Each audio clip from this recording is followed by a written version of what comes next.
Am I sure? Am I sure? I don't know if I'm sure. I'm not sure yet. I'm still figuring it out. Shit, did they update Streamlabs? Yeah, they did. Oh, man, the bitches. I don't know what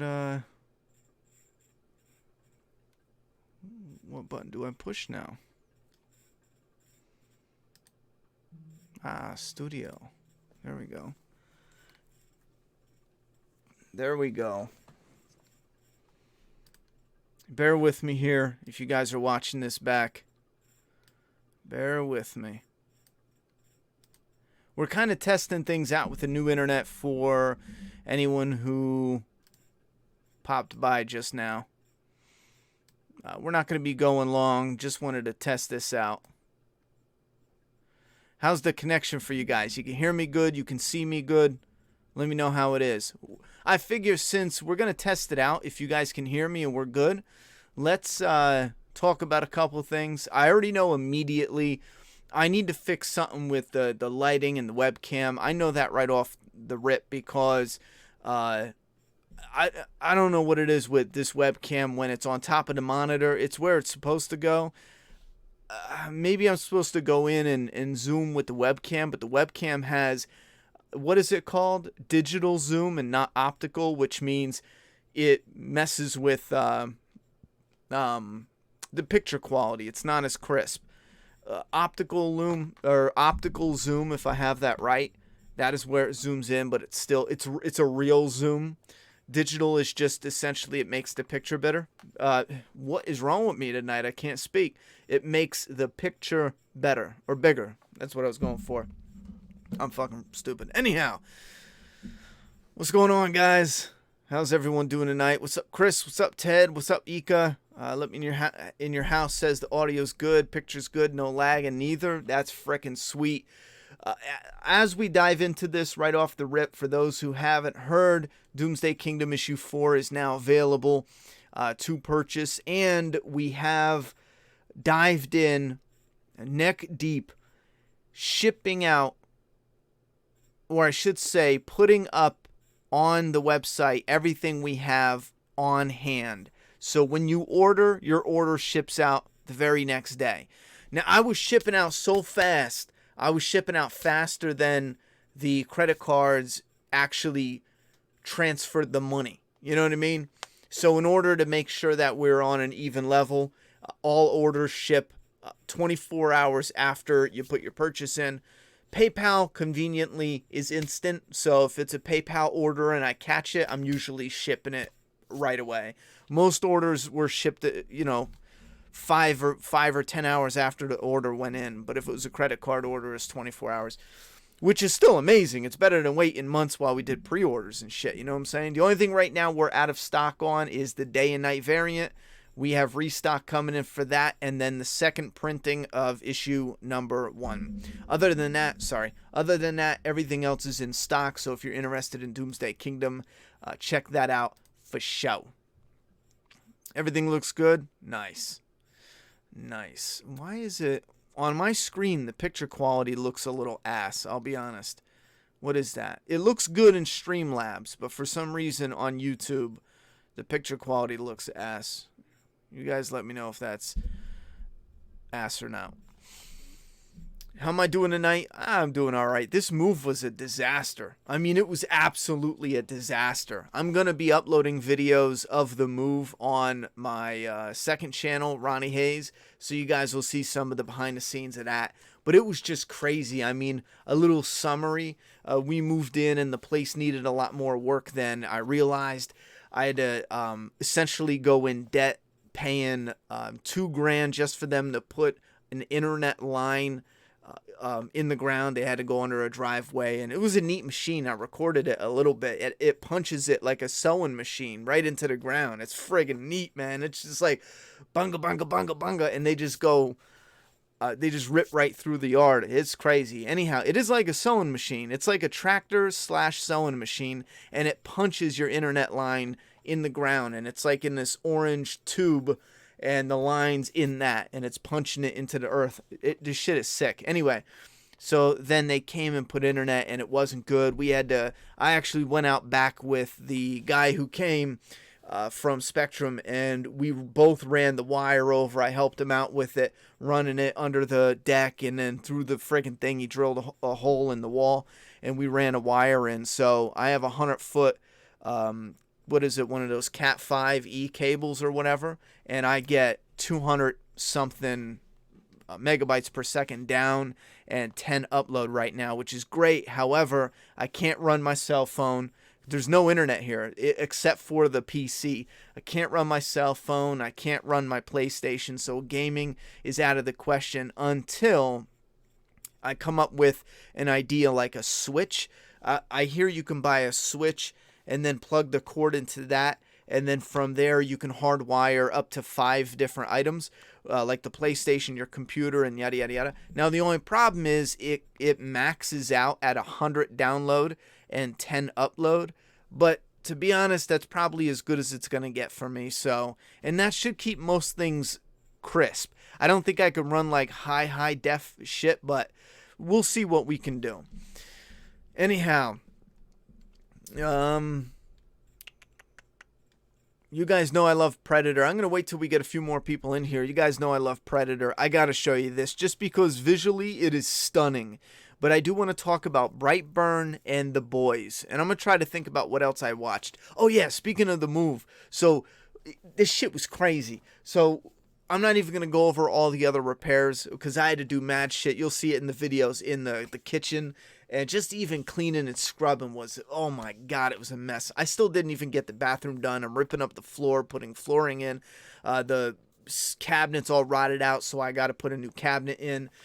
And we were in the kitchen, me and my daughter. It was a long day, you know.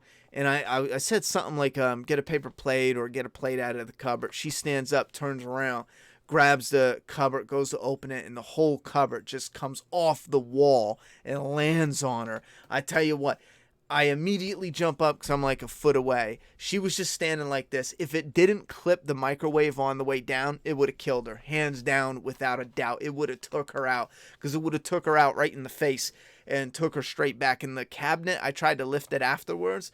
The cabinet weighs more than her. It must have been like a 70, 80-pound cabinet. But I found out they didn't even drill it into the wall in the studs. And it was these tiny screws. And this shit was a heavy cabinet. So whoever put this place together, I don't know how it lasted a few years because it's a few years old. But that shit, as soon as I looked down, I jumped up and I threw the cabinet off of her because of the way it fell.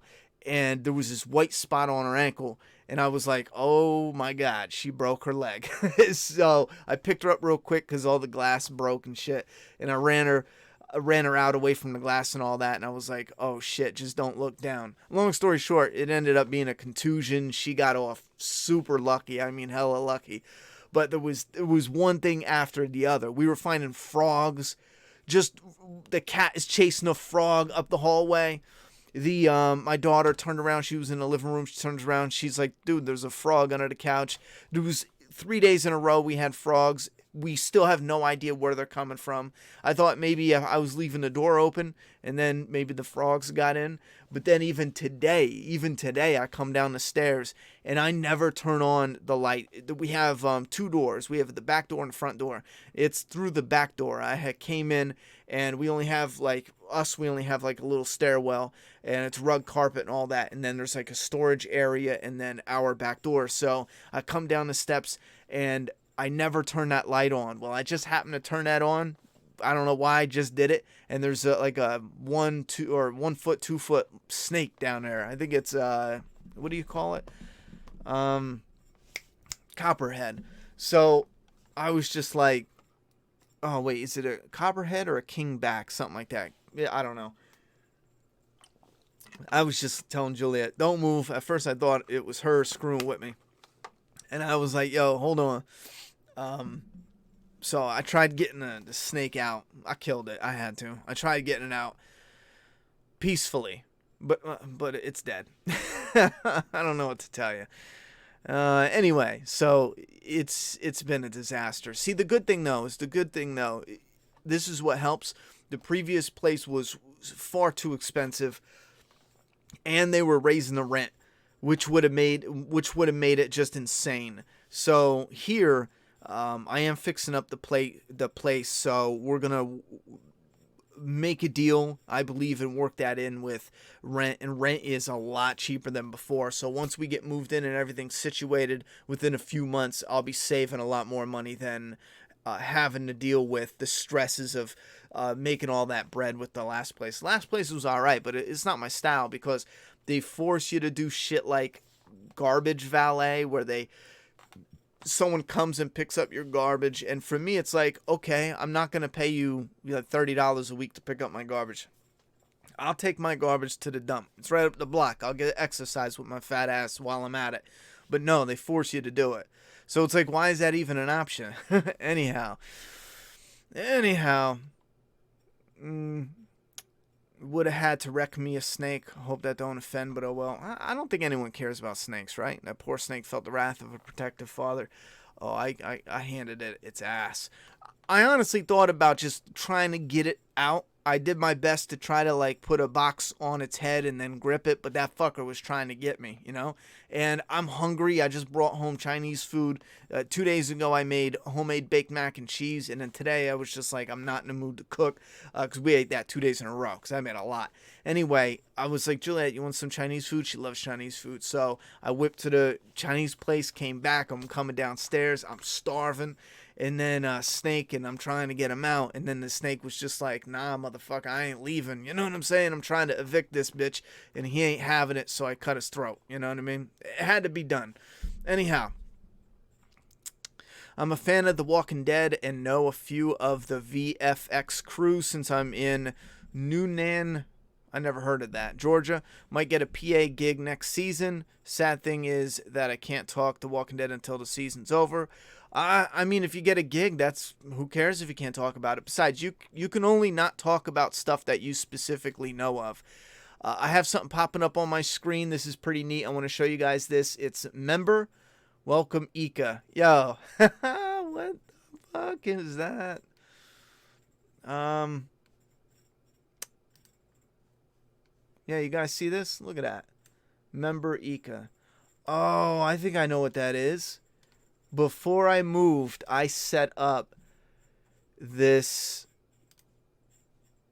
Before I moved, I set up this thing to test out the memberships because Facebook don't stop. They constantly, do the membership. So I created this little thing that you can use. I'm pretty sure you can use this in the chat. Ika, now that you're a member, if you could do me this favor, now that you're a member, by the way, massive thank you for becoming a member. That is friggin' neat. For those who don't know, it's kind of like a subscription to help YouTube channels going. I wanted to test this out. Let me know if you can use these in chat. You're supposed to be able to use this one. There's the Rick. There's my face here. It looks better on the thing because it has an outline. There's a few other ones, but let me know. You're supposed to be able to type in, I don't know if it tells you what it is, but it's just a couple words, and it recognizes what you're trying to use as far as the little meme. Yeah, there you go, Ika. Do you have it right on your screen, or do you have to type in the word? In the instructions, it says you had to put in the word, but I was assuming it would just show you the pic, and then you could just use it. Yeah, for those who don't know, right here it is. Ika just put it on there. Ika. Right here, yeah. You have, Vin Valley, thank you very much for the membership. You have the Rick. Yeah, see if you hover over it, it'll tell you what to type. You type Rick, ... Rick or something, semicolon, Ronnie face, and then WTF. Yeah, I meant that one as the Walker Rick, as the what the fuck. I believe I can add a couple more after a while. They allow you to add more. So anyway, yeah. So they have these membership things on YouTube. You get a color by your name. I believe you even get a pin, though. Don't you get a pin?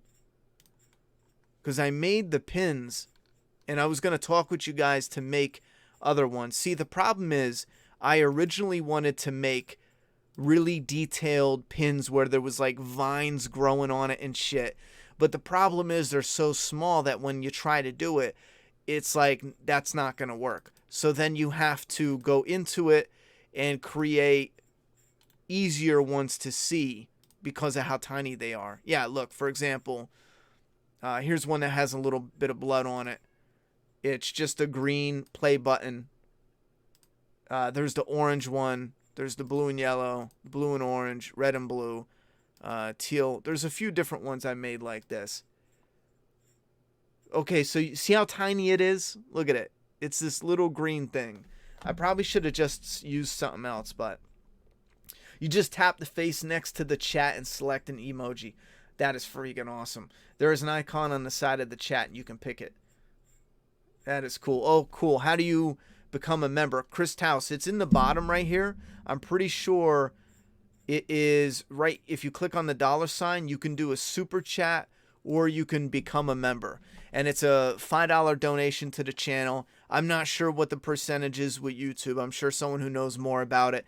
Again, we were just testing it out to see if, because this is something that I believe YouTube is trying to fight Patreon over, because YouTube's ad revenue was dropping, so Patreon became the hot new thing.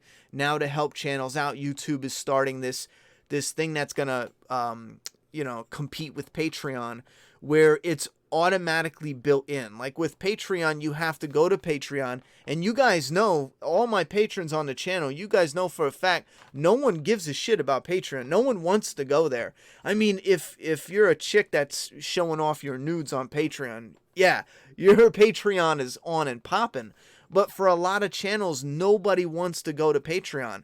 With this membership thing, I'm pretty sure the money split isn't as good as Patreon. I'll have to look into that. But I'm pretty sure it's a lot easier when we do the membership exclusive streams once a month, when we do the community posts that are just for members. It's all built in. So it's supposed to be better and easier. I like how the names light up. Now, if you're new to this, I believe if you're here for 2 months, you get a new color and a new icon. If you're here for 3 months as a member, you get an even you get a different icon. So then everyone can see who has the tiered up icons. I honestly should have did a simple one where it was like stone and then silver or bronze, silver, gold. You know what I mean? For how many months you were a member, because you have to stay a member for a number of months in order for it to get that new button.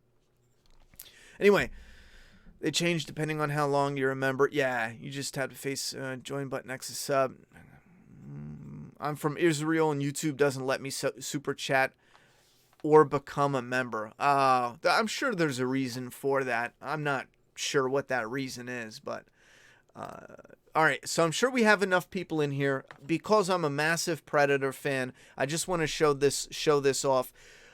This is something from a company I'm not familiar with. I've never bought anything from them. This is for, I would imagine this is for people who are wealthy or upper middle class, or if you are living the paycheck to paycheck, you're getting one piece every year or every 2 years. This is the top quality statue from what I hear. This guy right here costs about $1,700. I think this would be like the only thing Predator you would ever need if you were only ever going to buy one thing. You come with 3 different swap out faces. You get this LED illuminations. You get this swap out bloody skull. I love that. But then you get a net with skulls in it. It is friggin' awesome. You get the open mouth, you get the classic head, you get the closed mouth, and then you get the prototype mask. Excuse me, for those who don't know, this is the original mask they were going to use for the Predator, and then they decided on this other one. But that friggin' looks awesome. And here's the 3 heads. You get headstands. They're pretty plain, but you at least get to display them in your piece here. But what is even more amazing with this Predator, you can buy a companion. It's called the Hunter's Victim. And look at this shit, yo. Oh, man. Look at this. Hanging from the tree. I mean, you could just go to NECA and buy the, $20 little 7-inch Predator and then buy the little Victim off NECA and then make your own Dio. But shit. So if you are interested in Predator, it's called Prime 1. Check it out. It's going to cost you a few $1,000s because the shipping, I think, is a few hundred as well. If you're into Predator, Prime 1, check it out. It's just hit the market. It's on pre-order, and it won't release till next year. For those who are Ninja Turtle fans, just to get the collectibles out of the way real quick, Shredder, Splinter, and the 2-Foot Soldiers are now available for pre-order at GameStop.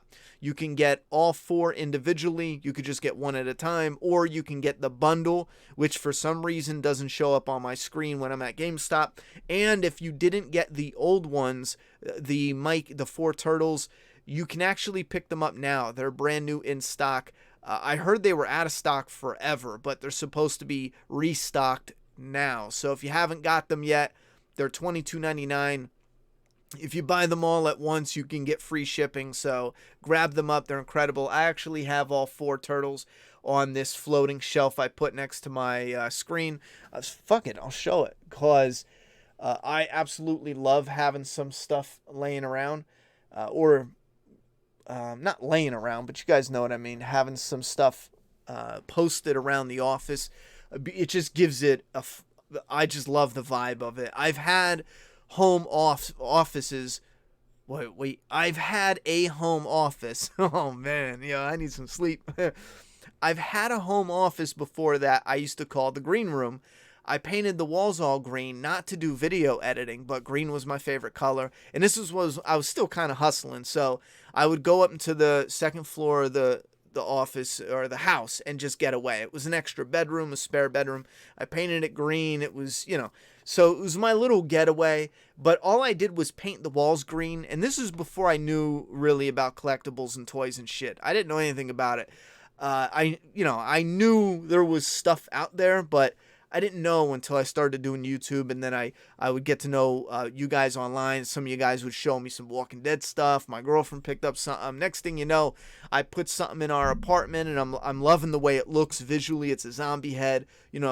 I get something else, and I'm like, yo, I love the way that looks. I think it was like a Batman and Joker bobblehead bookends, I think. And we decorated, me and my girlfriend had, my favorite color was green, hers was purple, so she had picked out purple curtains, I picked out green, so we had the Batman Joker, the purple and the green. It looked badass, to be honest.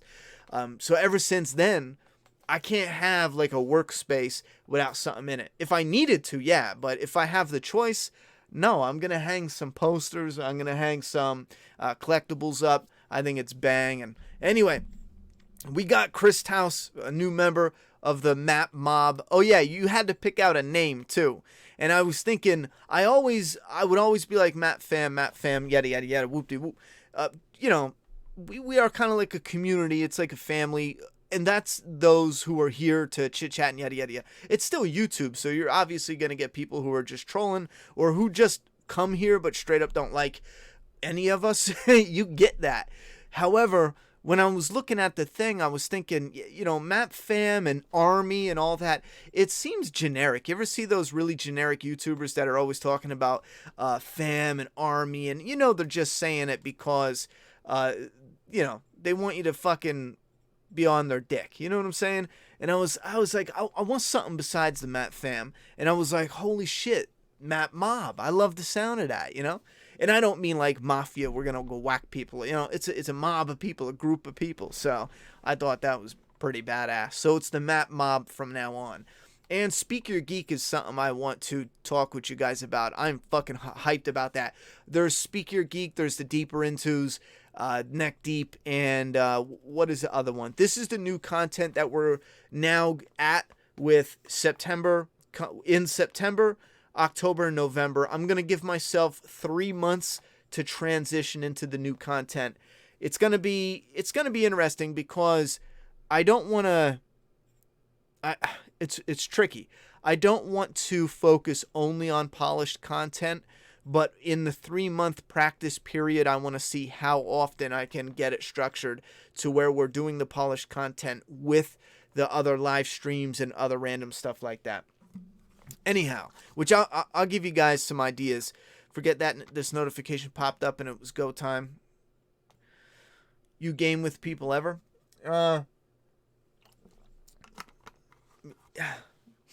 Yeah, we're going to be doing gaming. We had gaming going on, and we were going to do more gaming before or after the move. But I got to get that Switch. Someone mentioned a hub. I'm pretty sure that's what I'm going to be getting. I'm loving these titles and names. Yeah, I love that, Map Mob, because we can have the t-shirts now instead of, Map Family. I mean, it has a nice ring to it.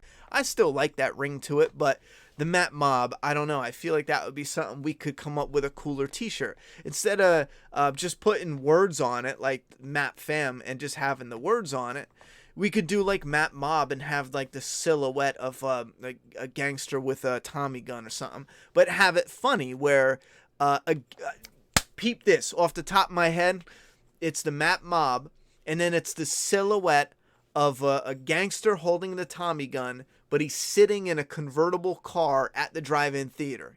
I know that sounds like a lot of complicated stuff, but it would be like just 2 or 3 colors, a colorful silhouette, or maybe even a silhouette, just depending on how much, how the artist can tweak something like that. I dig shit like that. I like cool little, and that's just an first idea off the top of my head. I think shit like that would work. I got a PS4, Nintendo Switch, good downtime. I've been wanting to mess around with a Switch. I haven't got into it yet. I'm glad you're back. You're my favorite channel to watch. Oh, thank you very much, Tasha. I appreciate that. That makes me feel good. The Boys is a good show so far. Love it. Yeah, we're going to get into The Boys. Let me finish with this collectibles right here. If you are interested in the Days Gone, I do have to say the move took a lot more out of me than I anticipated. Originally, I was going to actually fund this for a review. It was going to be a purchase, but then I was going to sell it to someone who wanted it. They weren't going to be able to purchase it for a few months after it's released, though. It was delayed, luckily, and it looks like it's going to get delayed again because it says it's expected to ship 8/30/2019. So I believe the person is just going to downright purchase it themselves instead of doing a roundabout. But I just can't do it. I can't do it. The move took too much out of me. So the Days Gone Deacon versus Freaker statue, if it ever comes back around on the market, maybe it falls in price or maybe it gets delayed and we get another opportunity to get a hold of this and to review it, I will let you guys know. But if you're interested in the Days Gone statue, you can still pre-order it and pick it up. It looks badass. I mean, it looks really cool. So just to give you a heads up on that, that should be coming out any minute now.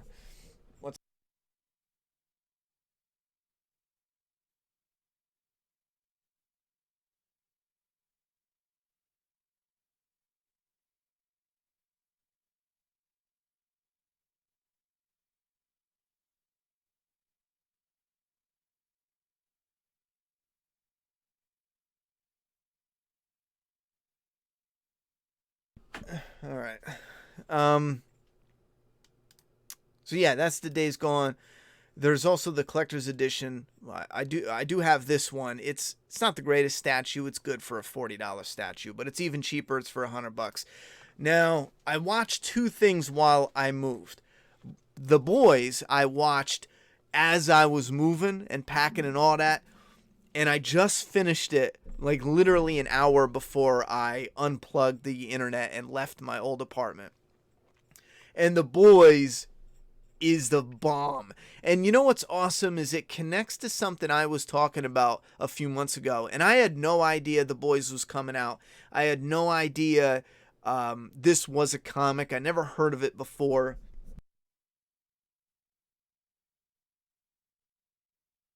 Alright, so I had no idea of any of that shit. And like I said, I was talking about where we are as far as entertainment goes with superhero movies, and it's just being redundant. It's the same shit. The Earth is threatened. Here's superheroes, da da da. Finish the deal.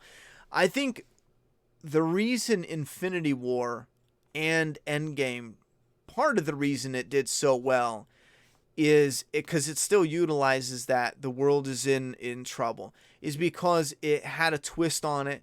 It was a buildup of characters. It was this established rivalry or this established beef with Tony and Thanos built up over the whole series. He knew this guy was coming. He was waiting. This is the moment. It had that built up. It had a lot going on for it. The story and the characters were fleshed out, especially the villain Thanos.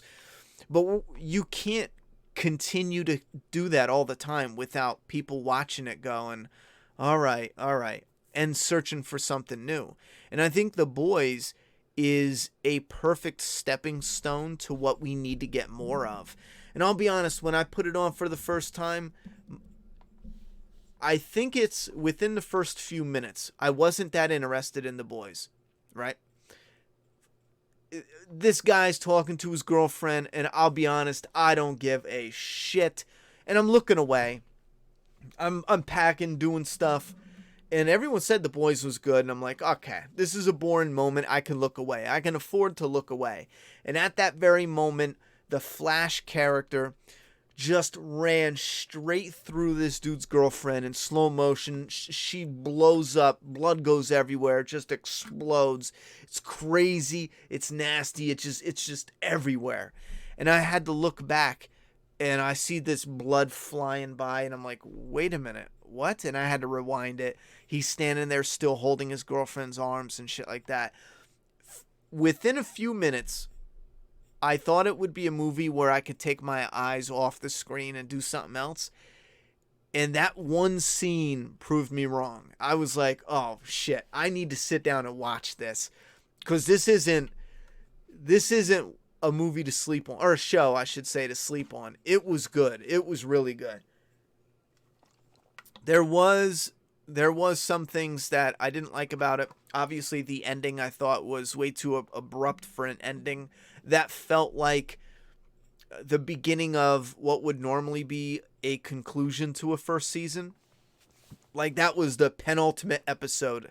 The end to the penultimate episode. You know what I'm saying? It felt like that. It didn't feel like the end to an actual season. It was off. I'm still real hyped to see what happens for season 2. I definitely want a season 2. There's so much that The Boys did that you can see the potential in using that for something else. Like, because The Boys has a certain tone to it where it's this dark humor, this dark comedy. But I tell you what, there's a scene where the Homelander, his name is, this guy, he's like, no, get the fuck out of here. He is like Superman, right? In this world. Superman, Captain America, something like that. Superman and Wonder Woman, the Wonder Woman generic clone, that's that girl right there. They get to an airplane and they're going to save these people, and the people are like, oh my God, you're here, you're going to save us. And then they talk about normal shit that your family-friendly superhero movies don't even focus on. Superman rescues a plane. Sure, he just flies straight into it, grabs it, and guides it away. Tony Stark does the same shit, and this, that, and the third. Now, Homelander is like, yo, if I fly to the plane, I'm going to rip right through it. If I try to slow it down, I'm going to crush it and snap it in half. Everyone's going to die. He's going over all these possibilities, and he can't see a way where he wants to save the people. Now, keep in mind, he doesn't give a shit about the people. He just wants to save them because it's good for him and his company and their public image, and upgrading them from working in the United States, upgrading them to working in the army and in the military, because right now they're not in the military. They're just working for a private corporation that kind of monitors the U.S., right?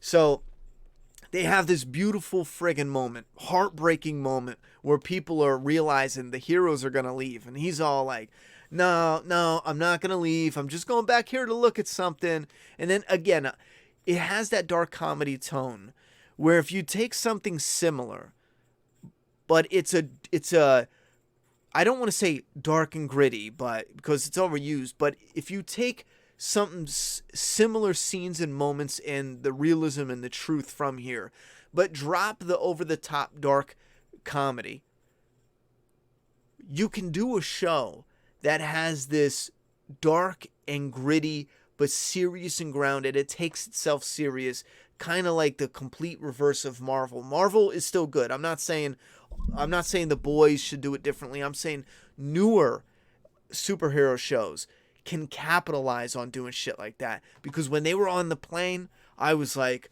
yo, yeah, here's Negan said that scene had me sweating. I was thinking, yo, this shit, you know what I mean? It builds up this hype and this anticipation of what's going to happen. And even for the people, I think there was even a little girl in the Wonder Woman character was like, at least let me save the little girl. And the Superman character was like, no, because the little girl's going to tell on us. You know what I mean? She's going to snitch us out. So for him, it's all business. He doesn't give a shit about saving people. Imagine you're sitting down to watch a superhero movie like Superman or even Batman or whatever it is, and you see Superman be able to rescue half a plane, but seeing him go through what it's like not being able to rescue them all, but utilize these characters. Even if you want to use new characters or new heroes, there's different ways to tell those older stories. Like, they still haven't made the perfect Superman movie, in my opinion, for my personal tastes. So that potential is still out there. Even Batman. There's a whole bunch of different ideas that I was thinking as a fan. I would go nuts if they did something similar. Same thing with Ninja Turtles. The other day I was thinking, because I was talking to my brother about what would be a great Ninja Turtle movie to rewrite. And we always talk about using the 1990s Turtles. That's the ones I showed you guys I got hanging on the shelf here. The 90s look, but updating them slightly, keeping that nostalgic feel.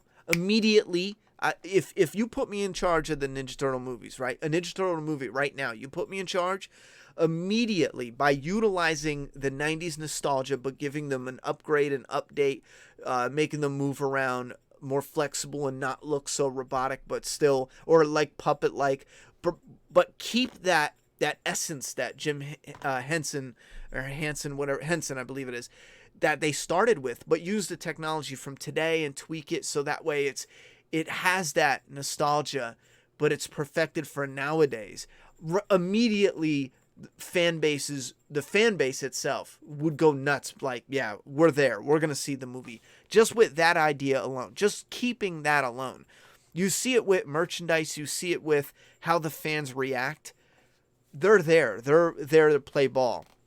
I was thinking there's so many different opportunities.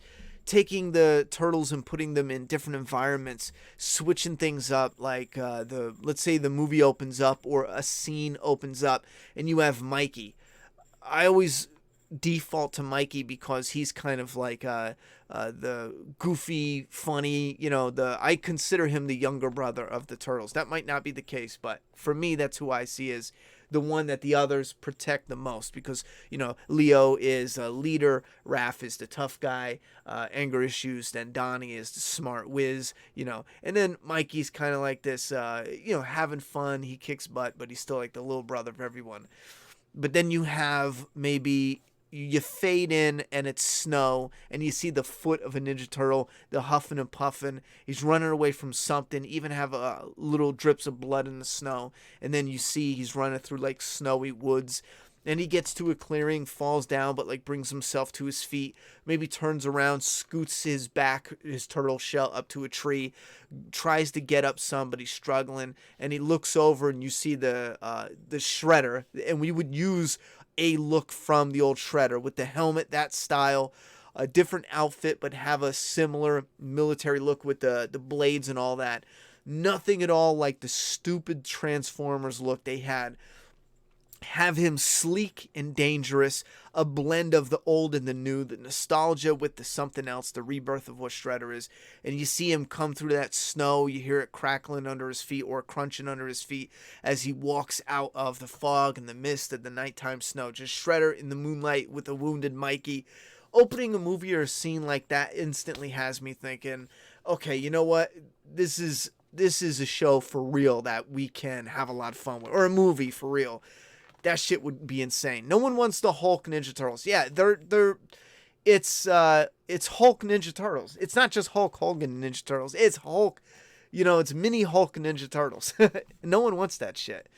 But yeah, so The Boys, I give it a high recommend, obviously. A lot of people have seen it now, and a lot of people are saying good things about it. Thank you very much, Laura. I appreciate that support. Yeah, it's good, Chris. Watch it. Can't wait for Watchmen series. I'm not sold on that yet. I heard some things about it that sound a little iffy. I'm waiting. I'll still check it out, though. The comic is great, much darker, but the show is also great. Oh yeah, The Boys. I watched a little bit about The Boys comics. I think I don't know. I think I'd probably be interested to read some of the comics, but there's some parts of it where I'm just like, I'm glad they changed that for the show.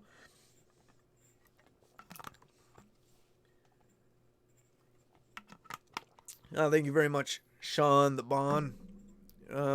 I don't believe that Michonne would just leave her kids behind when she leaves for the movie. What if she doesn't come back to the show? Doesn't make sense. Why not just send someone else? Well, Jordan, here's the problem. Michonne is leaving because the actress is leaving to get better work, to get movies, to get more money, to get more recognition, plays. She doesn't have time to be on the show. It's that simple. It has nothing to do with the story. This is not an organic story. And I'm not being mad. I want to make that abundantly clear. This is being blunt. Let's cut the bullshit and just cut right to the facts. Because I know that when AMC and when actors talk about it, they got to put on their PR face. But we don't. As fans and people who just talk online, we could be blunt about it. The Walking Dead TV show is holding her career back, and she's going to bounce. Even though I want to make sure I word this right, but the Walking Dead career, The Walking Dead, is literally what gave her her career on this level, which is something I always wondered. And again, this is not like being angry about, or I already talked about my opinions on this, but this is something I've wondered. Is it because the show's going downhill that you're bouncing? Or is it truly because again, if a show builds you up where your career is on fire, don't you think staying with the show would keep that going? Or is it simply a time thing? Like, the show built her name up so big, she just simply doesn't need the show anymore. Like, and I'm talking about like from a actor's point of view, because I always thought, well, it's gotta be beneficial to stay in some capacity. That's why I think she'll be in the movies, because I think it has to benefit her career. Most of her fans are from The Walking Dead, So it has nothing to do with the kids or, whatever the writers have to do, they'll do, because the actress is leaving. Well, what was that? Why can I not read that right? Fib on Anachi 309 with $5 dono. Ronnie's back. Hell yeah. Ha, the map fam missed you. It's map mob now. Wish I could stay, but gotta work early. Hope everyone has a good night. And you the man, Ronnie. Well, thank you very much, Fib. I appreciate that support in a big way. I don't know what's going on with... Oh, you know what? I'm probably clicking on the wrong thing. Yeah, I'm clicking on this screen. I should be over here. Thank you very much, Fib. I appreciate that support. It's almost 6 a.m. in Ireland. News on the Rick movies? No. We'll likely get some type of teaser during the San Diego Comic... No, is it New York Comic-Con this October.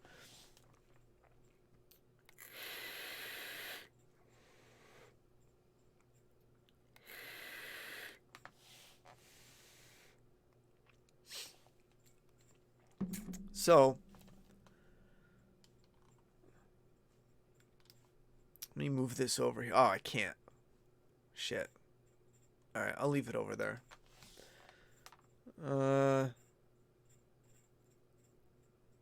Dude had her tooth in his mouth. Damn, that was good. Talking about the boys. Somebody said something before.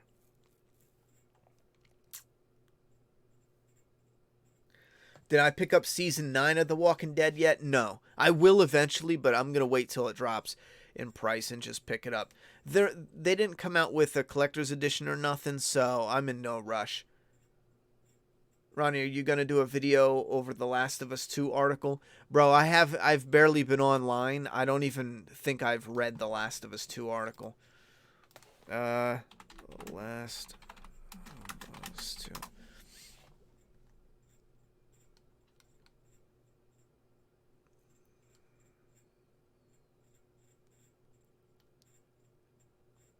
Which article?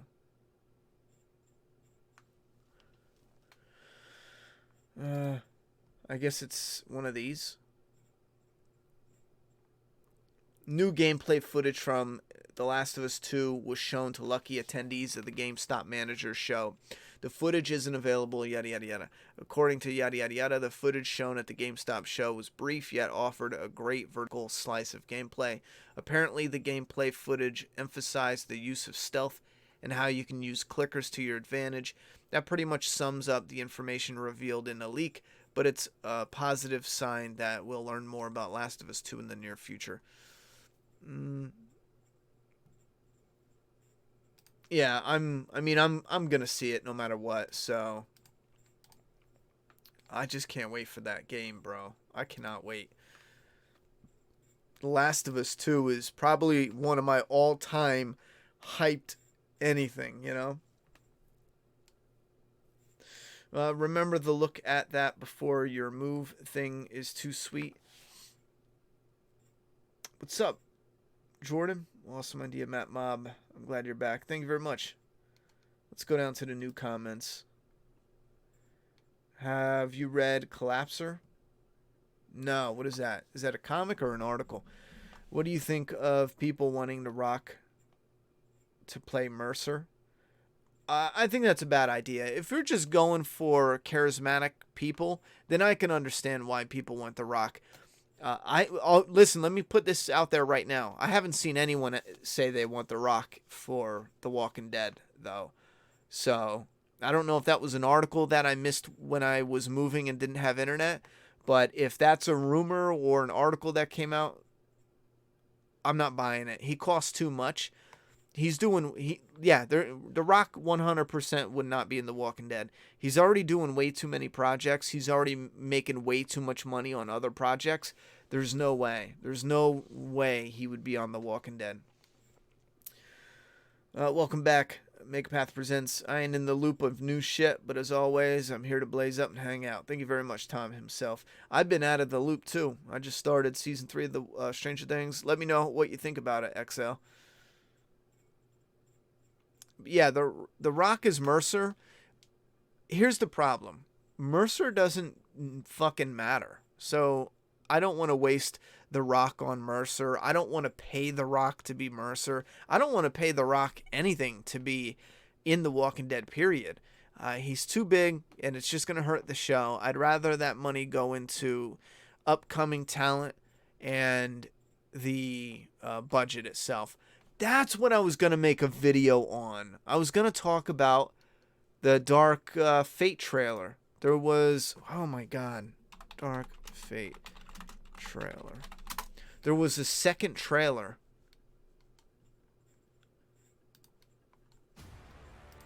No, bro, no. Where was the second trailer, though? Dark Fate.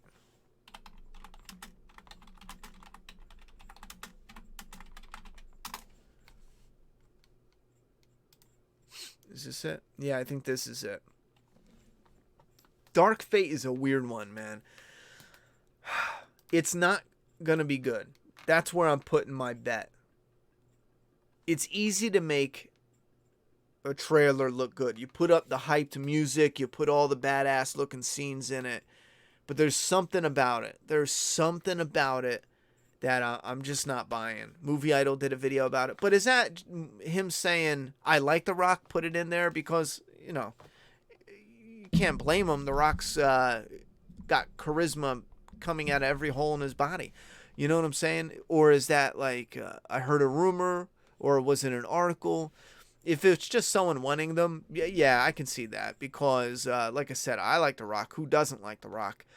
But I would want them to do something far incredibly different if they cast Rock for anything, you know?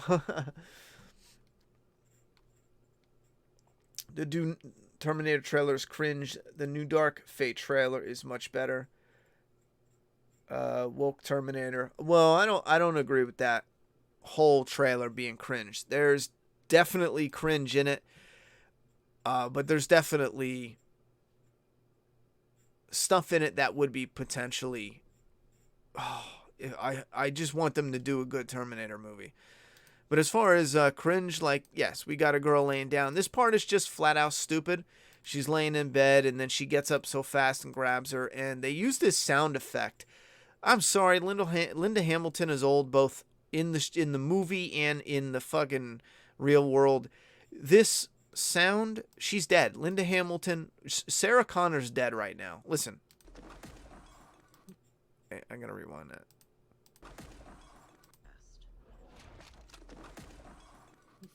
She's dead. Anyhow, this part where she's like, "You first," I'm almost positive I know what they're gonna say. Sarah Connor tells her, oh my god, what does she say? Yeah, my son John and I stopped it, whoop-de-whoop. I bet you any money the last thing she says, because look at her face.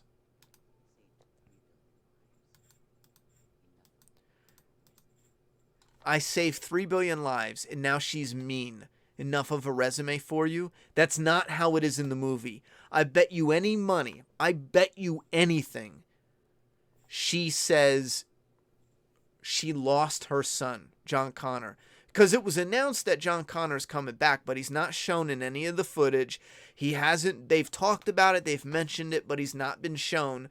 You know what that means? His role is so blink and you'll miss it, or it's filmed in a way where he's de-aged, or it's like just quick flashes and he dies immediately after, to where there's just simply not enough to put in a trailer without giving away the one moment that John Connor's in it.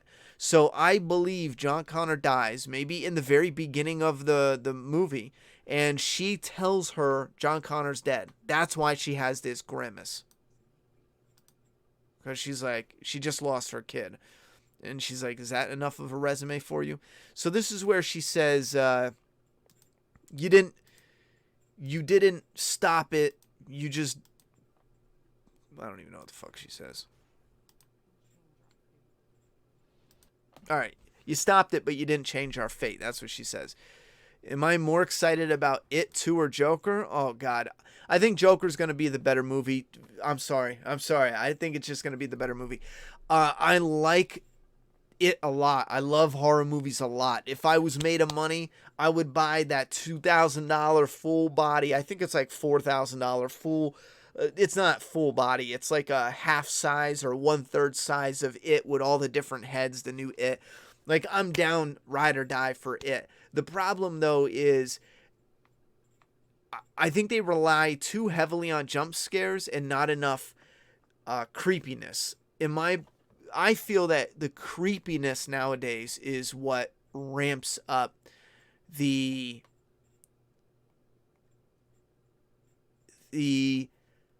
feeling of hair standing up on the back of your head, because anyone can get you to go, oh, anyone can get you to do that.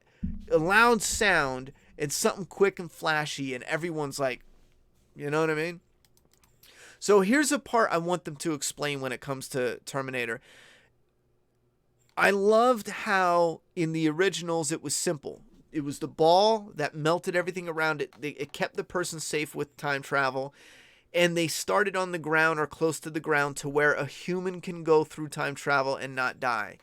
Now, if it's changed to being in the air, then I feel it's either a dumb decision on the writer's part, because he doesn't have a human coming through time travel, so he doesn't need to explain why it's like that.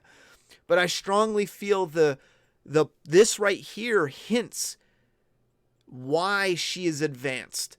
Because let's say the machines changed it, because they didn't show just her fall. They show her and the new Terminator come back from the future, and they fall. They don't just appear on the ground anymore.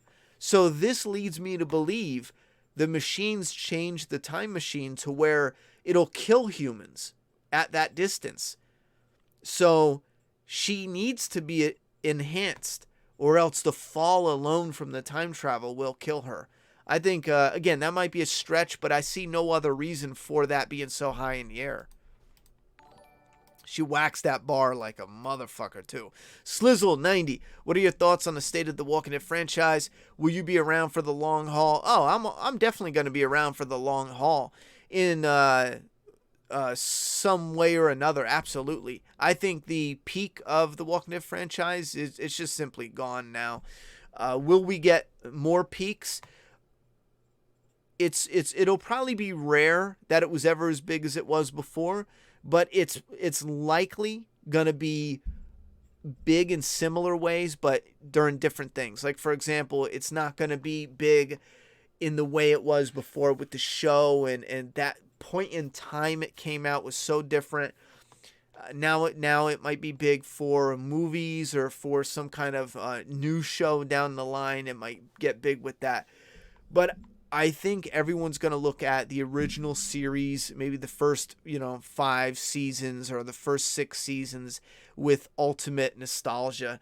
After that, even right now with Season 9, as much as I enjoyed it, Season 9 and with the promotion of 10, and I'm looking forward to it a lot, but it feels like a different Walking Dead. It feels like completely different, and not in a good way different. Yes, the Walking Dead, it has, I don't know how to explain it. It has cocooned out of, what it was before, and it's just different. Anyway, thank you very much for the $5 dono to the channel. I appreciate that, Matt Mob. Yeah, she got a nice ass, though. Yeah, what is this? This is some Predator.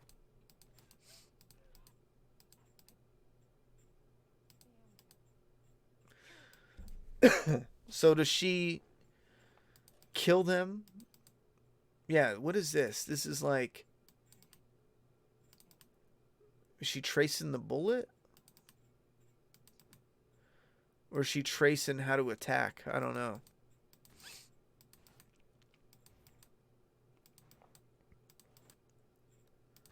Anyway, this girl can't act.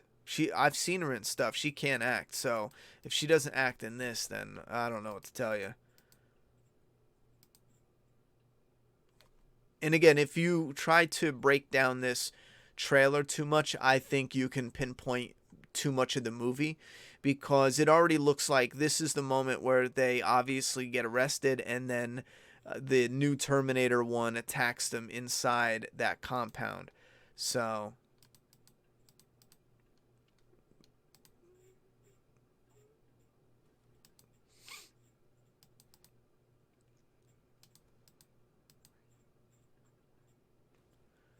she's tall, huh? I think he has some charisma. I like that. I like that part here, the banter. Obviously, he is an upgraded infiltration unit, so he's not just gonna be all stiff and, he's not gonna be like that. They're beyond that now.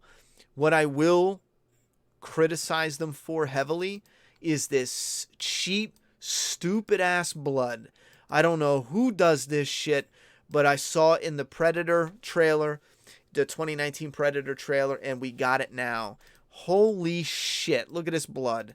Globs of Kool-Aid blood just flying in the air every time someone gets stabbed. Right here, look at globs of bad looking CGI blood. How fucking hard is it to make better blood? Like, who in here enjoys the globs of blood? Is anyone like, oh yeah, that's the shit? if we can even see the blood, it should look like dirt mist.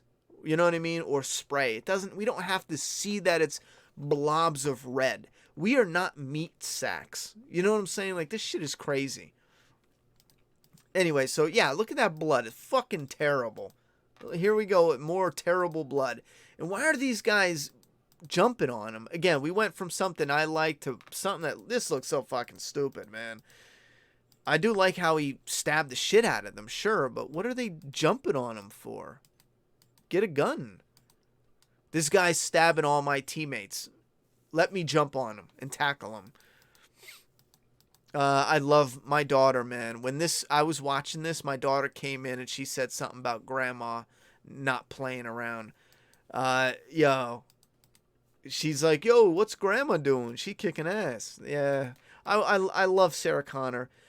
They just waited way too long to stop fucking around and get Sarah Connor back in the movie.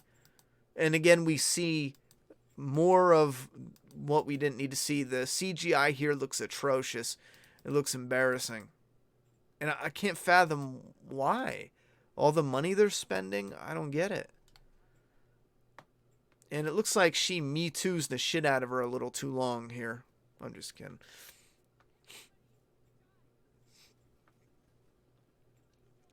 Yeah, again, like, this is what I mean about not the whole thing is cringe. You could take out some of the cringe moments, sure, but he's just sitting here. Fine, it's acceptable. In a movie, that could end up being a great scene. Look, blows up. This person lands. It looks pretty rough. This could be a great scene. It matters what happens in between. I don't even mind her look with the bulletproof vest. I don't give a shit. It matters on how it comes out in the show. I don't know why they're showing this in the trailer. I don't understand how a chain, is it not a chain?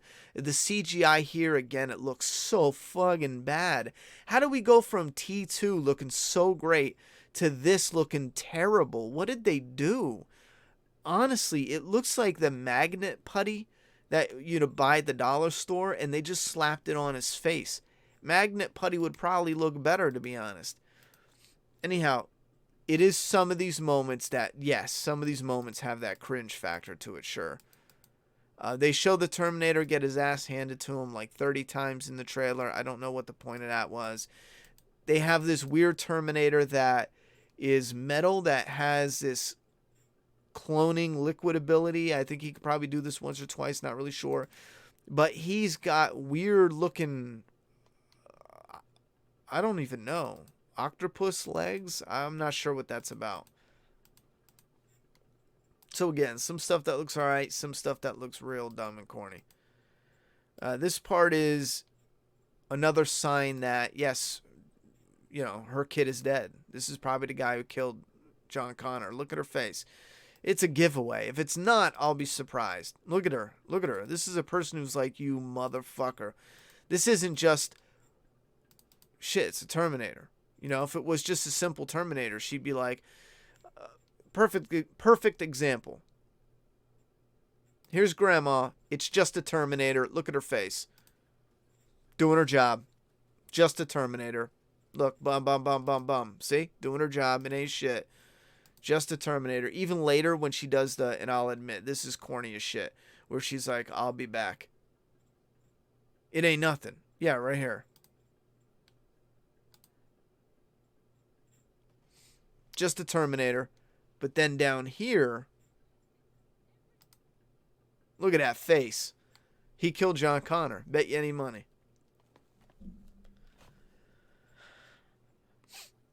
I like Arnie, though. She looks cool here with the hair slicked back a little more like Sarah Connor used to wear the ponytails,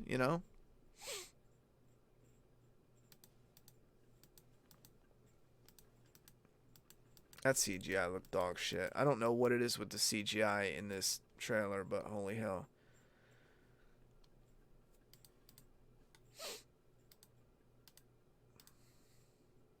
This part I like. I think this part is probably the one badass moment in the trailer, I feel. I like that. I dig the shit out of that. See, that shit, just do that over and over again. That shit is bomb.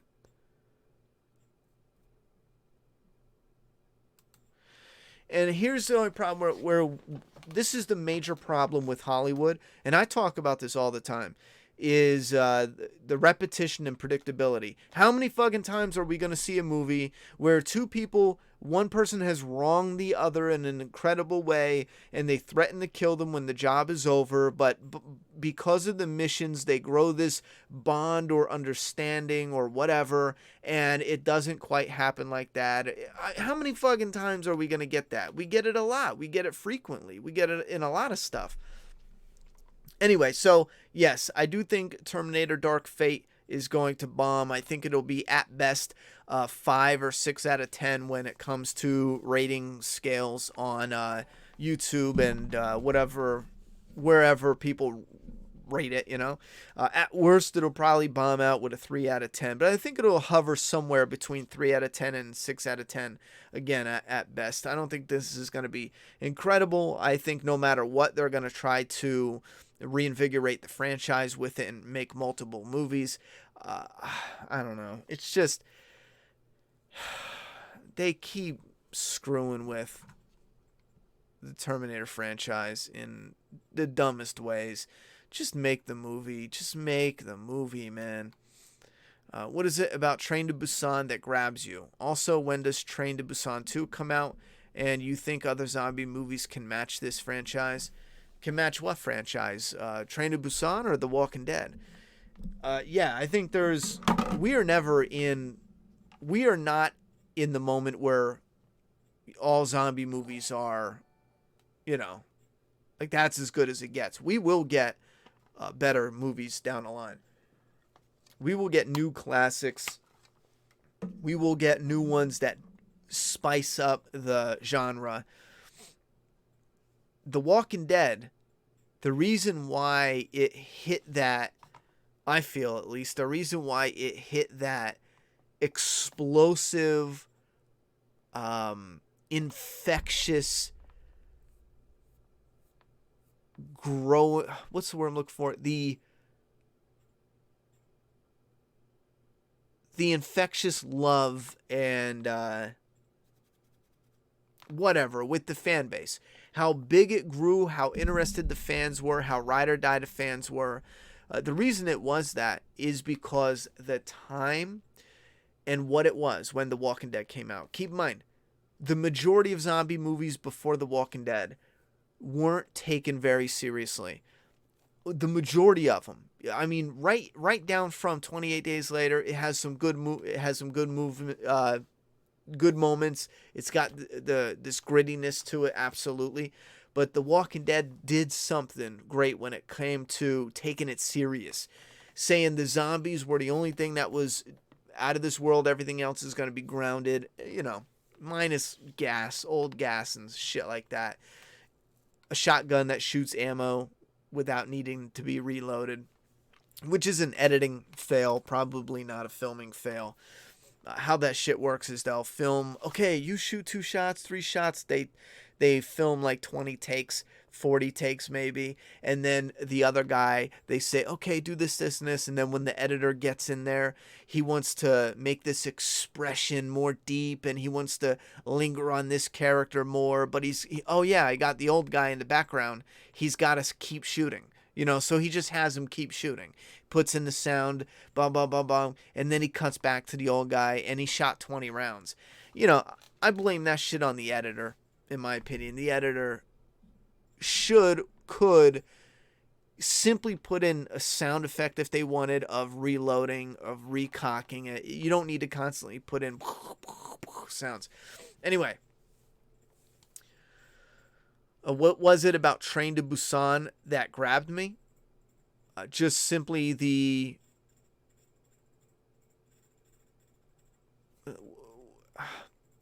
I would have to say how it respected the genre. It didn't hurry up and get to cheap thrills with the zombie genre. I wanted to make sure I was on the nose with this answer. And that is definitely it. It was how it respected the zombie genre. That's what made me fall in love with Train to Busan.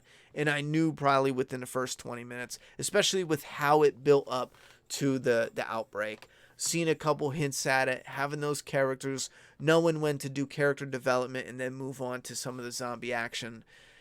That was it for me, for sure. Fucking hell, I clicked on the wrong thing again.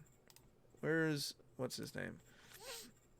Chris Stanley with a $10 dono. I just don't understand why they would kill off John Connor before we all get to see him be the savior he was supposed to be. Also, by the way, nice to see you back streaming, Ronnie. Thank you very much, Chris Stanley. Why they would kill him off before he's the savior? I would have to say because for them, John Connor was always just the gimmick. They never took or cared about the future of his story and where it went to.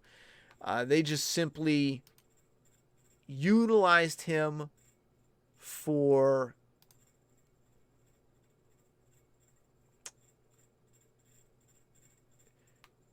the convenience of what John Connor was to the end of the end of that different possibilities in those characters' futures. You know what I mean? Because there's either two possibilities. They fail and it's bleak, or they win and it's still bleak, but not as bad. You know what I mean? Slizzle2290 with a $3 dono. Follow-up question: can The Walking Dead reinvent zombie movies? It already has. The Walking Dead already, and that it depends on, you know, how you take that with reinventing zombie movies. But The Walking Dead already has, like I said before, people, and this isn't a bad thing. When we sat down to watch zombie movies in the 80s and the 90s, there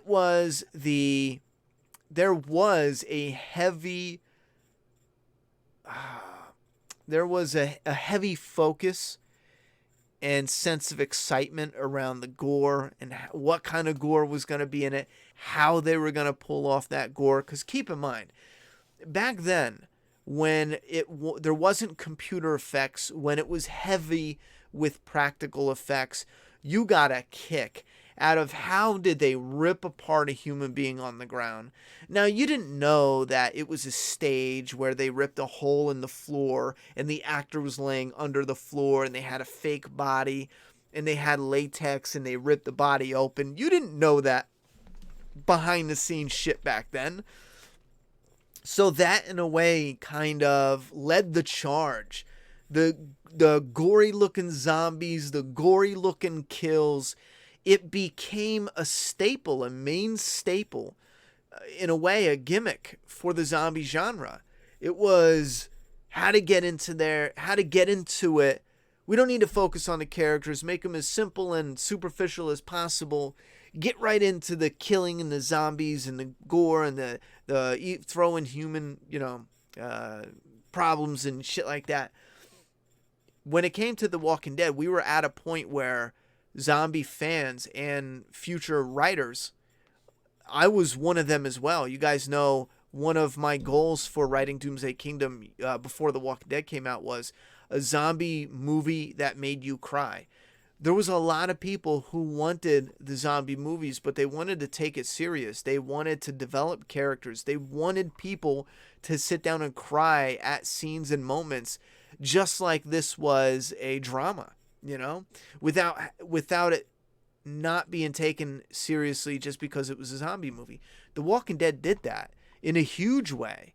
Go back and look at all the movies. You'll find moments where zombie movies are grounded, but nothing like The Walking Dead. The Walking Dead, it came in and it said that's what we're sticking with. And it has the fun gore. It has the awesome looking zombies. It has, even in the beginning early on, it has twists to the virus.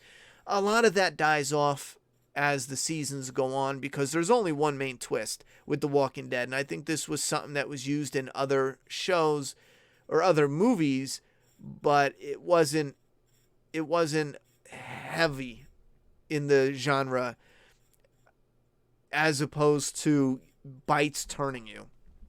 And that twist was everyone's infected. They've used that in a few other movies, but it wasn't the twist that it was in The Walking Dead. So, that being the case, moving forward, the zombie genre and how it's reinvented, it's going to highlight movies that will embrace the seriousness. It's going to showcase movies that want to have fun with the zombie genre with comedy, like Zombieland 2. You have The Dead Don't Die. You have other zombie movies. And then we might get into the experimental stuff, which I can't wait for us to get into some seriously experimental storytelling. Like, what about a town in the Wild West, some little town off the side of nowhere, and there was a zombie outbreak in that town? You got a Western with zombies. You can do some fucking sick-ass visuals with that. Imagine a Western zombie, but done right, not done cheap with this independent, filmmaking bullshit. Imagine a really well-done one. I mean, the visuals alone give me a chubby. So I think we'll get to that point where... I really do think we'll get to the point where the genre expands. And again, not to bring up my own comic and project, but it does relate to that.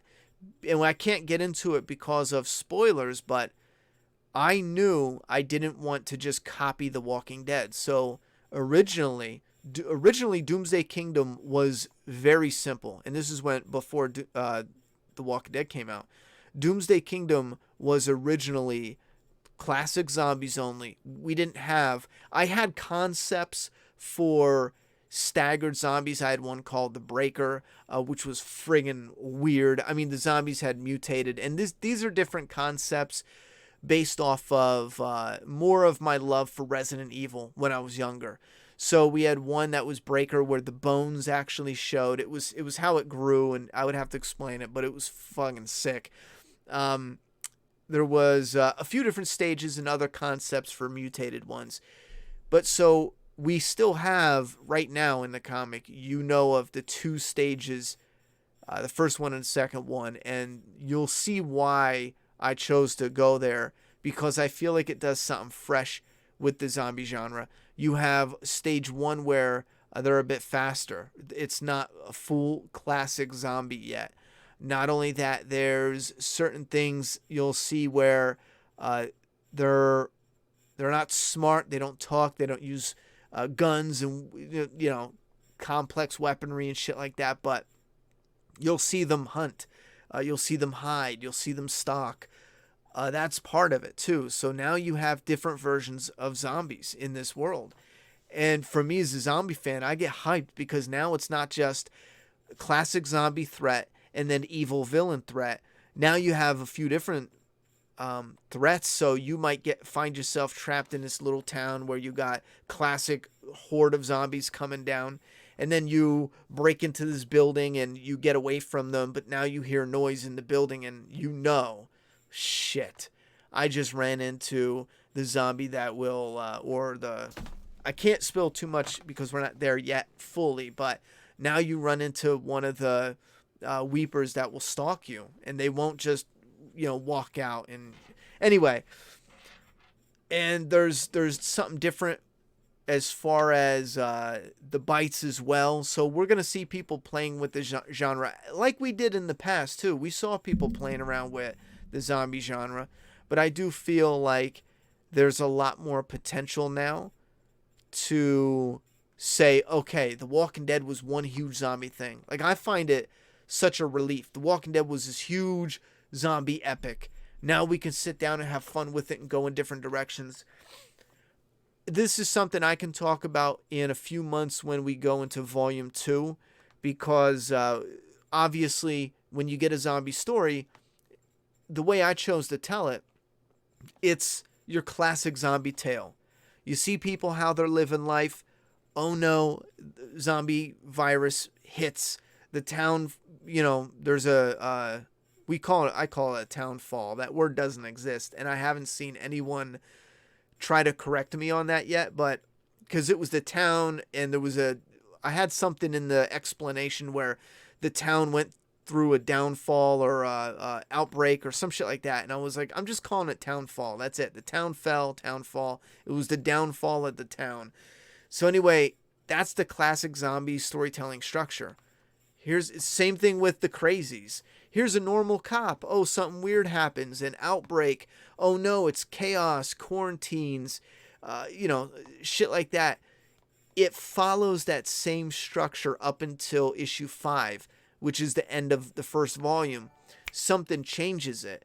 And then the second volume, we're in a completely different story where you have the zombies, you have the outbreak, you have the breakdown of society, but what the characters are doing is far different from a bunch of strangers now surviving together and getting to know each other.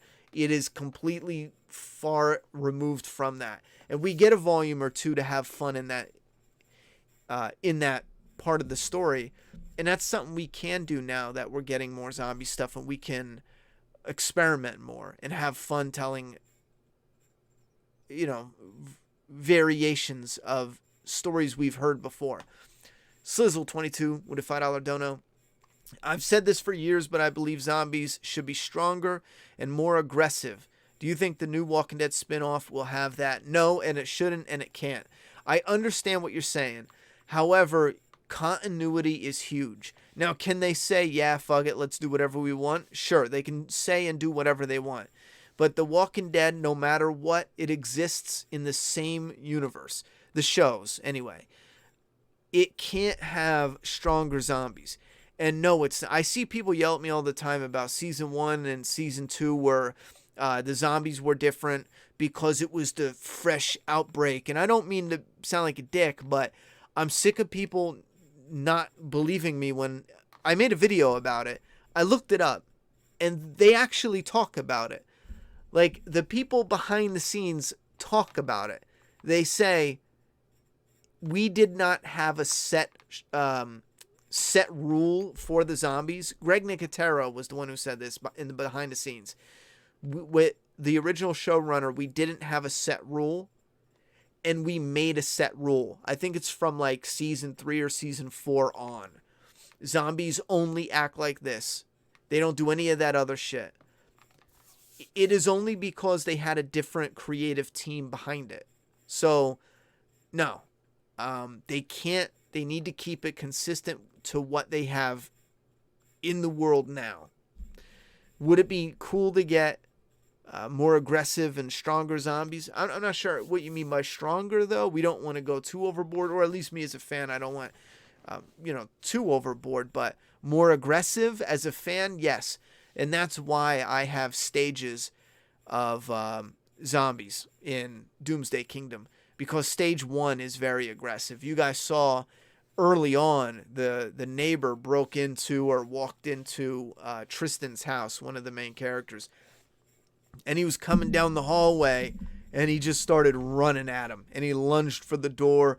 And there was another stage 1. I call it a weeper. That's our code name between me and the artist when we're doing the script. The stage 1 is weeper. Stage 2 is creeper.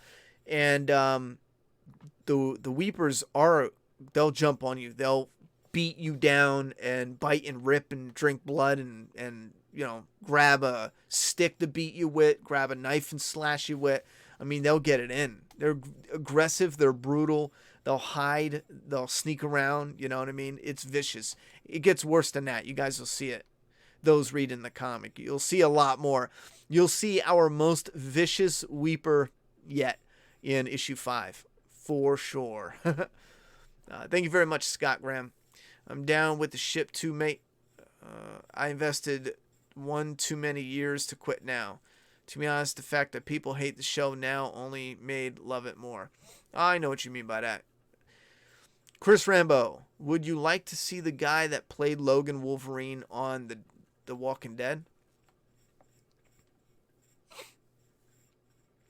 Would you like to see the guy that played Logan Wolverine on The Walking Dead? You mean, are you talking about, what's his name? Oh my God, why can't I remember his name? Hugh Jackman. No, I don't want him on Walking Dead. He's too well known.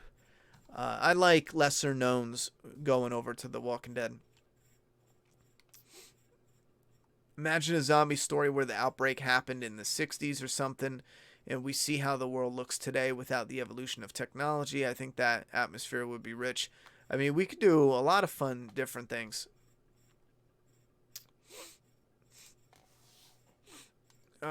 Now that your comic books are published, if another head-on spike situation happens again, you gonna sue AMC or feel flattered? Well, you can't sue, so I can't sue. You know, I'll just feel flattered. By the way, I want to get a tattoo of that zombie chick in the bathtub variant cover. Well, she's not actually a zombie on that cover, but I would support a tattoo of that. That's badass. Or at the very end of issue, let me make sure I got this right. The very end of issue 3. It's the Mary Weeper on the very last page. That is badass. That one's badass. I like that a lot.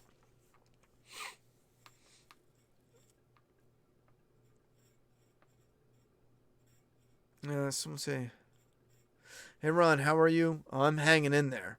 I want to see fat walkers, tall walkers, midget walkers, wheelchair walkers. We're definitely going to see a variety of them in Doomsday Kingdom. I'm not sure about The Walking Dead. I think one thing where The Walking Dead does fail with is we don't see a lot of different sized walkers often, and I think that's because they are purposefully casting emaciated looking people they can make look emaciated looking, like kind of skinnier, and they have high cheekbones and the way they're structured. And I think that's fine, but some of the more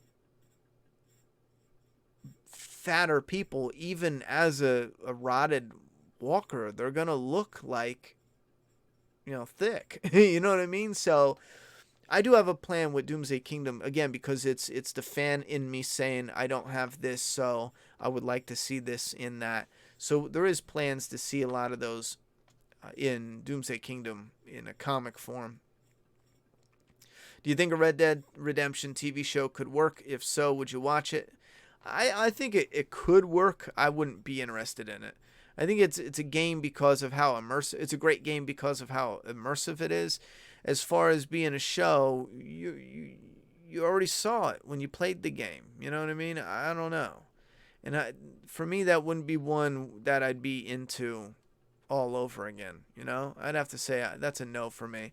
Slizzle 2290 with a $5 dono. I saw Fear the Walking Dead zombie pull a man through a wall, pretty strong to me. Anyways, though, I'm hyped for your Last of Us streams. Support my brother. Oh, well, see, that's just a difference in perspective right there. I didn't know you just simply meant grabbing and pulling, and I thought you meant a little more, a little stronger than simply that. Meaning, like, if a zombie grabbed a hold of you or something, it was almost like you're not getting it off. You need to cut the arm off, or you need to be helped out, or something vicious, like a zombie could even break your bones, because again, they would just be squeezing, there'd be no thought. Anyway, but yeah, I totally forgot about that scene. But if you want more scenes like that, I'm sure they can put similar scenes in. I think they just went for a cool kill with that, to be honest. I like that one because that felt like an older zombie kill. I want to see Daryl be more of a badass in the upcoming season. Why not? It's his time. I want to see him bite someone's neck out like Rick did. I think he's pretty much going to step up. Yeah. The Well Walker was a fat bastard. Yeah, but that was season 2. That was 8 seasons ago. I mean, now that they can't make big walkers after so many years spent in the timeline. Well, again, that's simply not true, Kang Era Daryl. If you're a huge fat guy, you don't get skinny as a walker. You rot as a fat guy. That's the thing I don't understand. You don't lose weight and get skinny. You just rot as a fat guy. You know what I'm saying? So he'd be a really gross, maybe half his body, like you have this cavity of, imagine how awesome and epic and that would look, where you just got a big old fat guy, and his, maybe from walking through the woods or whatever, his guts got ripped open and they spilled out, and he's just got this open cavity where his giant belly is. How fucking awesome is that? I'm writing that down. That's going to be in Doomsday Kingdom, where we have the whole belly is gone and you just have this skin over his ribs just flapping in the wind, and he's got this big cavity in the belly. See some of that shit. Chandler D with a 2099. I'm not sure what that is. CA. Is that Canadian? Thank you very much for the dono to the channel. Welcome back, Ronnie. I appreciate that, Chandler D. How do you think about, or what do you think about the idea of the fat zombie with his stomach being an empty cavity? I'm not kidding. I'm writing that down. I fucking love that idea. Of course, I don't got no paper.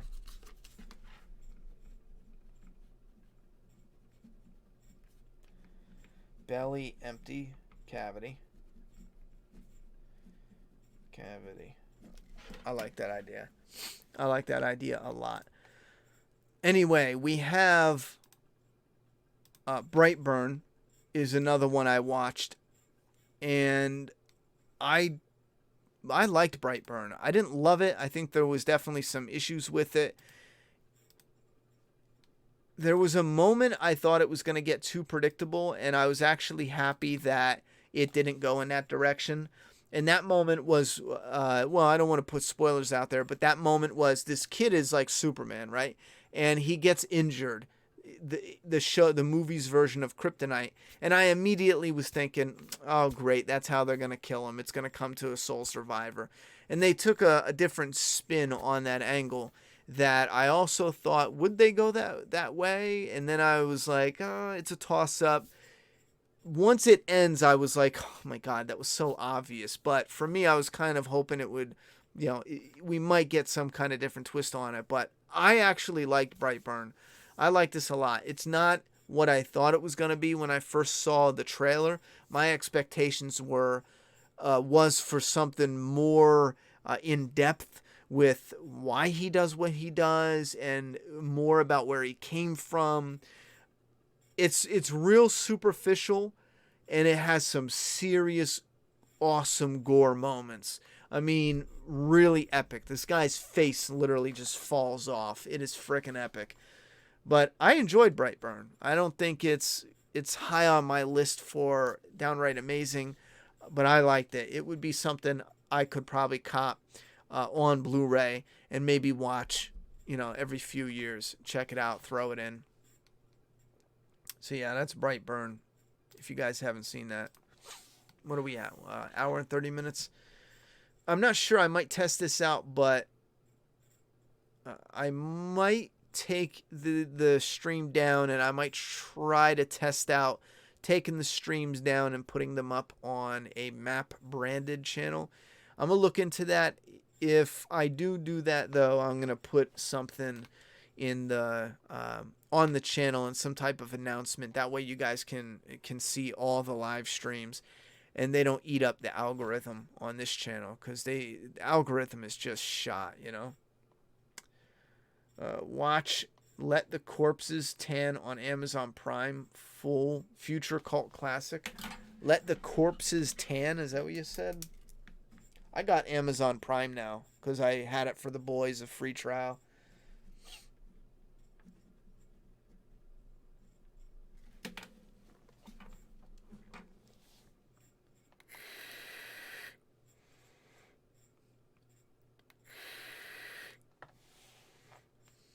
Yeah, I saw Cooties. I seen that one. I seen that one a few years ago. It's in Res New Walking Dead series in orgs. It's the same as the comic, though. You already knew about the Negan story arc with All Out War in the comic, and you looked forward to it on the show.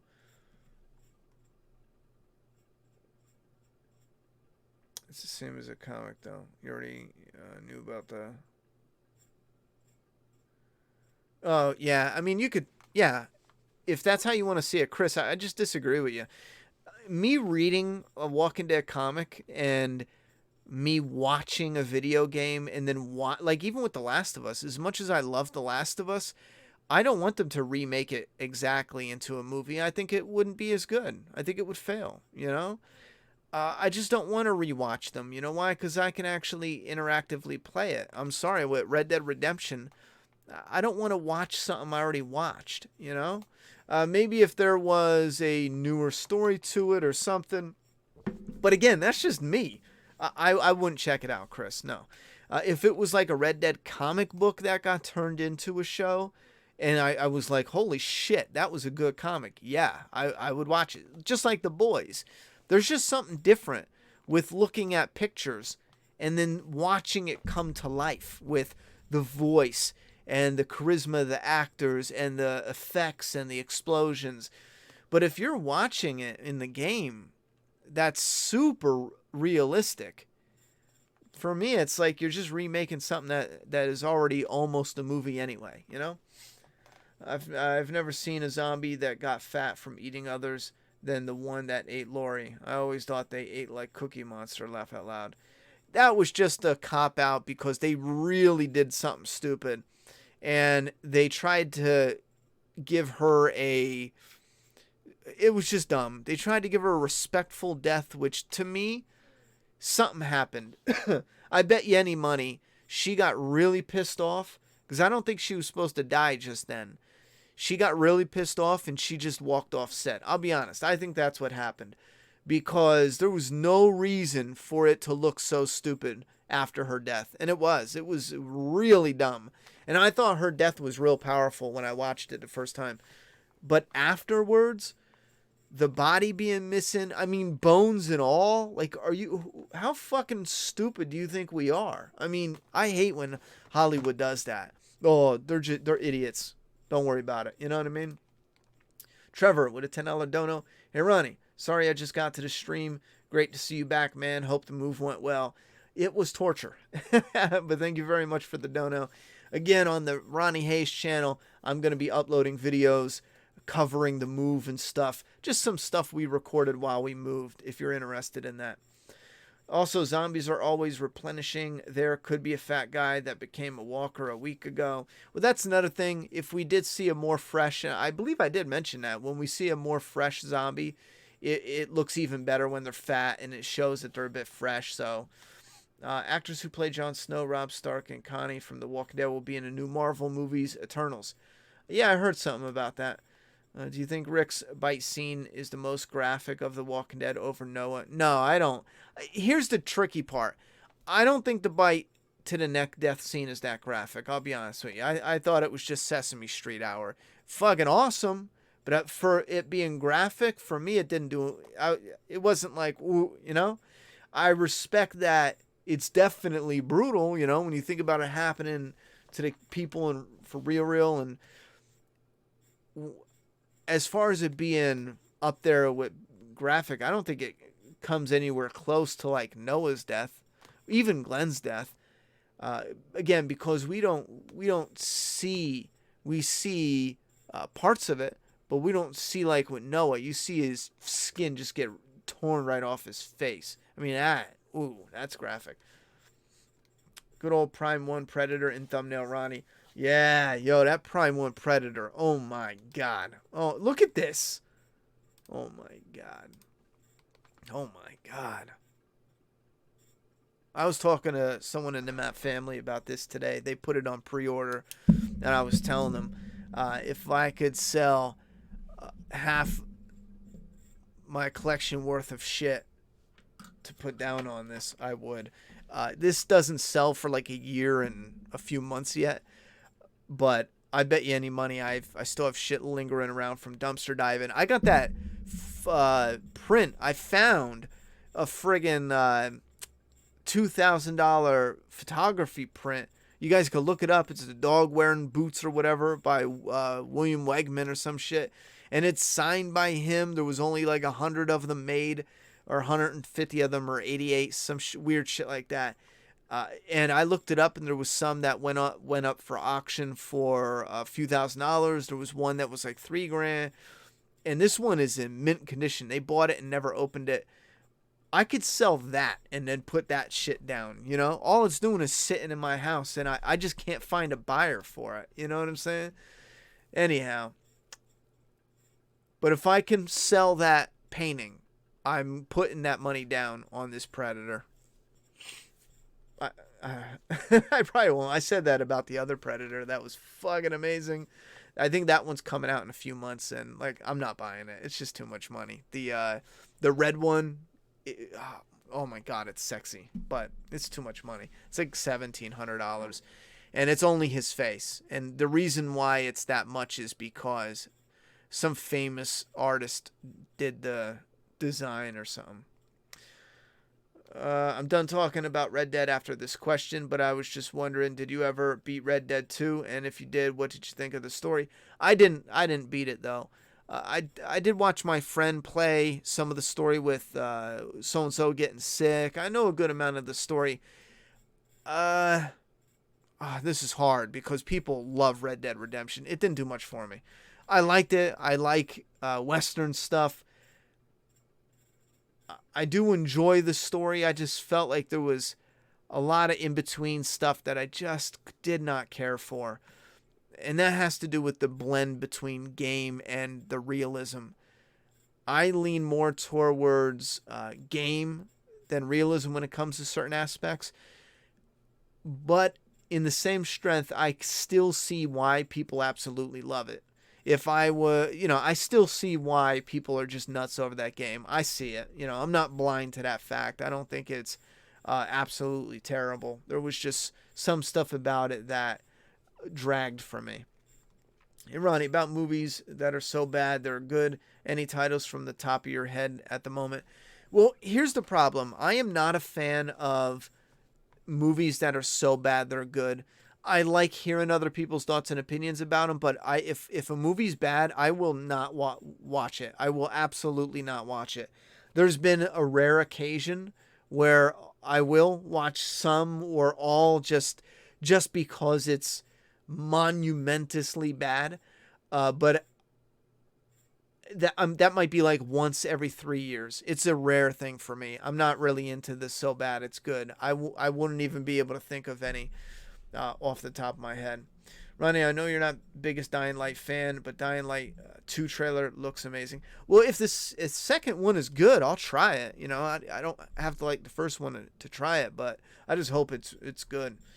If it looks amazing, that's all I need to hear. I'll check it out. Great convo today, Ronnie. Oh yeah, Goonsack was who I was talking to. Glad you're as hyped as I am for this Predator piece. I am off the wall hype. Like I said, you got to get the Predator plus the hanging victim, the hunted victim, and we have a year, 15 months, let's say, to figure out how I'm going to sell that photography thing. Goonsack put it on pre-order too, so you got a year to come up with the money to get this and the hanging victim. I'm gonna do the same. Like I said, I didn't even try a lot last year to try to sell that painting, but I bet you if I try, I can get it sold. Right there is a good chunk of money that's just sitting, laying around. So, and there's a lot of things that I got from dumpster diving and other shit like that.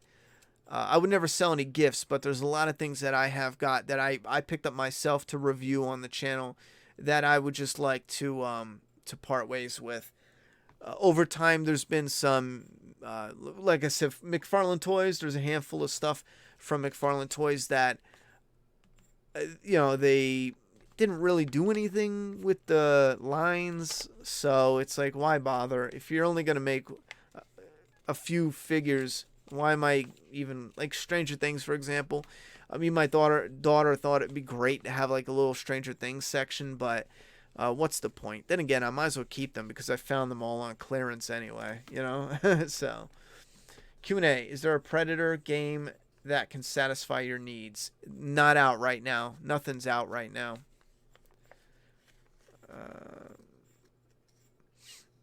Then why even connect Michonne to the Rick movies? She should just leave then. Take the Band-Aid off quick. Weird the kids won't have their parents. Rick's gone. Michonne, shake my fucking head. Well, again, Jordan, I know for fans it's like, well, if you don't want to be around, don't come around. But AMC is going to look at it like, okay, fans would eat that shit up. A Rick and Michonne reunion, it's going to happen if she is in agreement to return. It'll happen. And if they can make that work, properly, it'll happen. Again, because the majority of fans aren't going to hold it against her for leaving. Is that Prime 1 Predator a statue or like a Hot Toys? No, it's a statue. This thing, it comes with this victim. It's 107 centimeters tall. I don't even know how big that is. But it comes with this victim in a tree. Look at how fucking sick that is. Hunter's victim. Oh my god. Oh my god, yo. That shit is tight. This is how he stands, how he looks. Dude, that is so fucking sick. That paintwork, I was looking at it today on a phone, on a little tiny phone. Seeing him in full right here. Anyway, what time is it? Oh yeah, I gotta start wrapping this up. Original Red Dead was a unique experience. I beat the original Red Dead. Red Dead Revolver, wasn't it called? I like that a lot. The Walking Dead should be as graphic with the gore as The Terror and Into the Badlands. I think The Walking Dead needs to get off its ass and get gorier. Will you stream this Sunday after Fear the Walking Dead? No, I probably will not be streaming Sunday.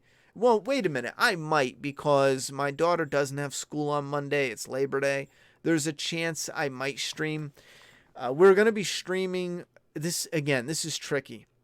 I don't know if we're going to be streaming yet with the Sunday thing. I'm just not sure. Because, again, I'm still trying to work on the algorithm. The algorithm is taking a massive hit. And the only thing I heard so far is the streams, And this is when we were doing every day, not just like, oh, duh, Ronnie, it took a hit, you moved, and you haven't uploaded in a month. I don't mean that. I mean, before, when we were looking at the numbers, the algorithm was just dragging it down. I mean, the streams was just dragging the algorithm down. And I'm looking into workarounds for that, so I just don't know right now. Yes, a tour of the new place will be coming. I ain't drinking anything tonight. Have you ever seen the Sinister? It's scary as hell. I never heard of that. The Friday the 13th movies are bad, really bad, but some of them are classics to me. Well, yeah, that's where the nostalgia and the classic, that vibe, that feeling comes into play. Yeah, they're bad. Some are terrible, but, I grew up on them, so it's kind of that nostalgia.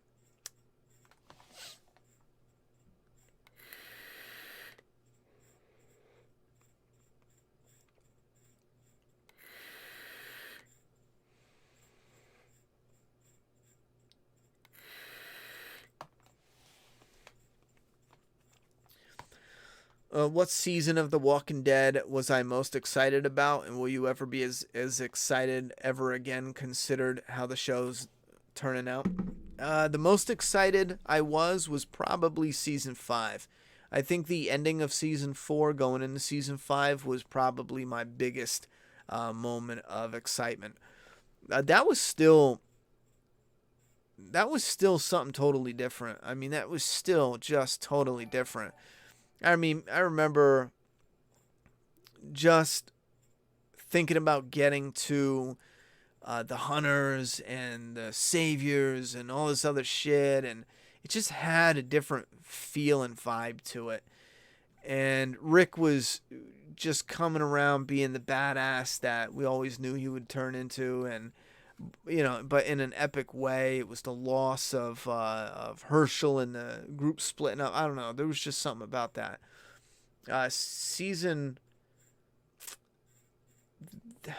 Again, this is weird. There was an overwhelming amount of interest in season 7's premiere. to see who Negan killed.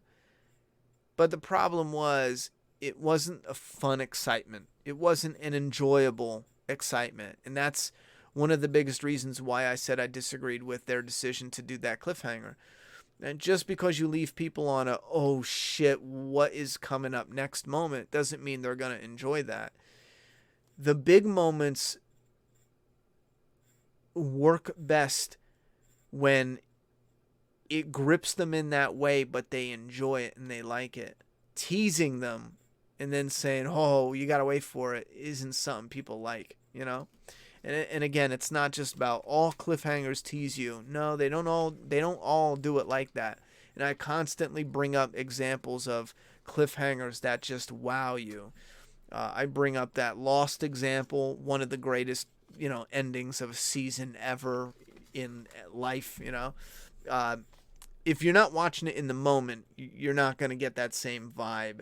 When you're watching it on TV, if you watch it now and you have no idea about Lost, you might get that same feeling. But when you're watching it on TV and they just give you that ultimate reveal that they already got off the island, it is epic. And it's so small. 2 people outside of a airport at night talking. That's it. That's the final scene in the ending, the cliffhanger. And holy shit, it's been a decade now, and I still remember the chills I got when I realized what they did at the end of that episode. Same thing with Breaking Bad, has one of the greatest. It's where they're gonna kill Walt. It might be like season 3 or something, and Walt's like, Jesse, you gotta do it, you gotta be the one, yada yada yada. And Jesse runs over to that Gale guy's house who's cooking, and he opens a door and he's just holding the gun out, and the way the camera pans with the music and his acting and the way he was tearing up, and then boom, cut to black. One of the greatest endings as well. And again, that's a huge cliffhanger. They were just about to kill Walt, and Walt makes this risky move. What's going to happen? A huge cliffhanger, but it leaves you so incredibly enjoyed because of how they played that story out. It wasn't like Mike was about to shoot Walt and, that would have been real dumb too, because you got to take into consideration trailers for the next season. And again, The Walking Dead didn't show any characters. Really hurt the trailer for that season. Really made it a bit weak. Anyway. Have I played Alien Isolation? It's easily one of the best horror games. I have. I actually bought it, played it, and then gave it to my brother to play. I played a little bit. I really dig it. I think the graphics are great. I like the sounds and the environments. I can only handle a game where you run around and hide for so long, though. Even as beautiful as it is, I'm just not into those games.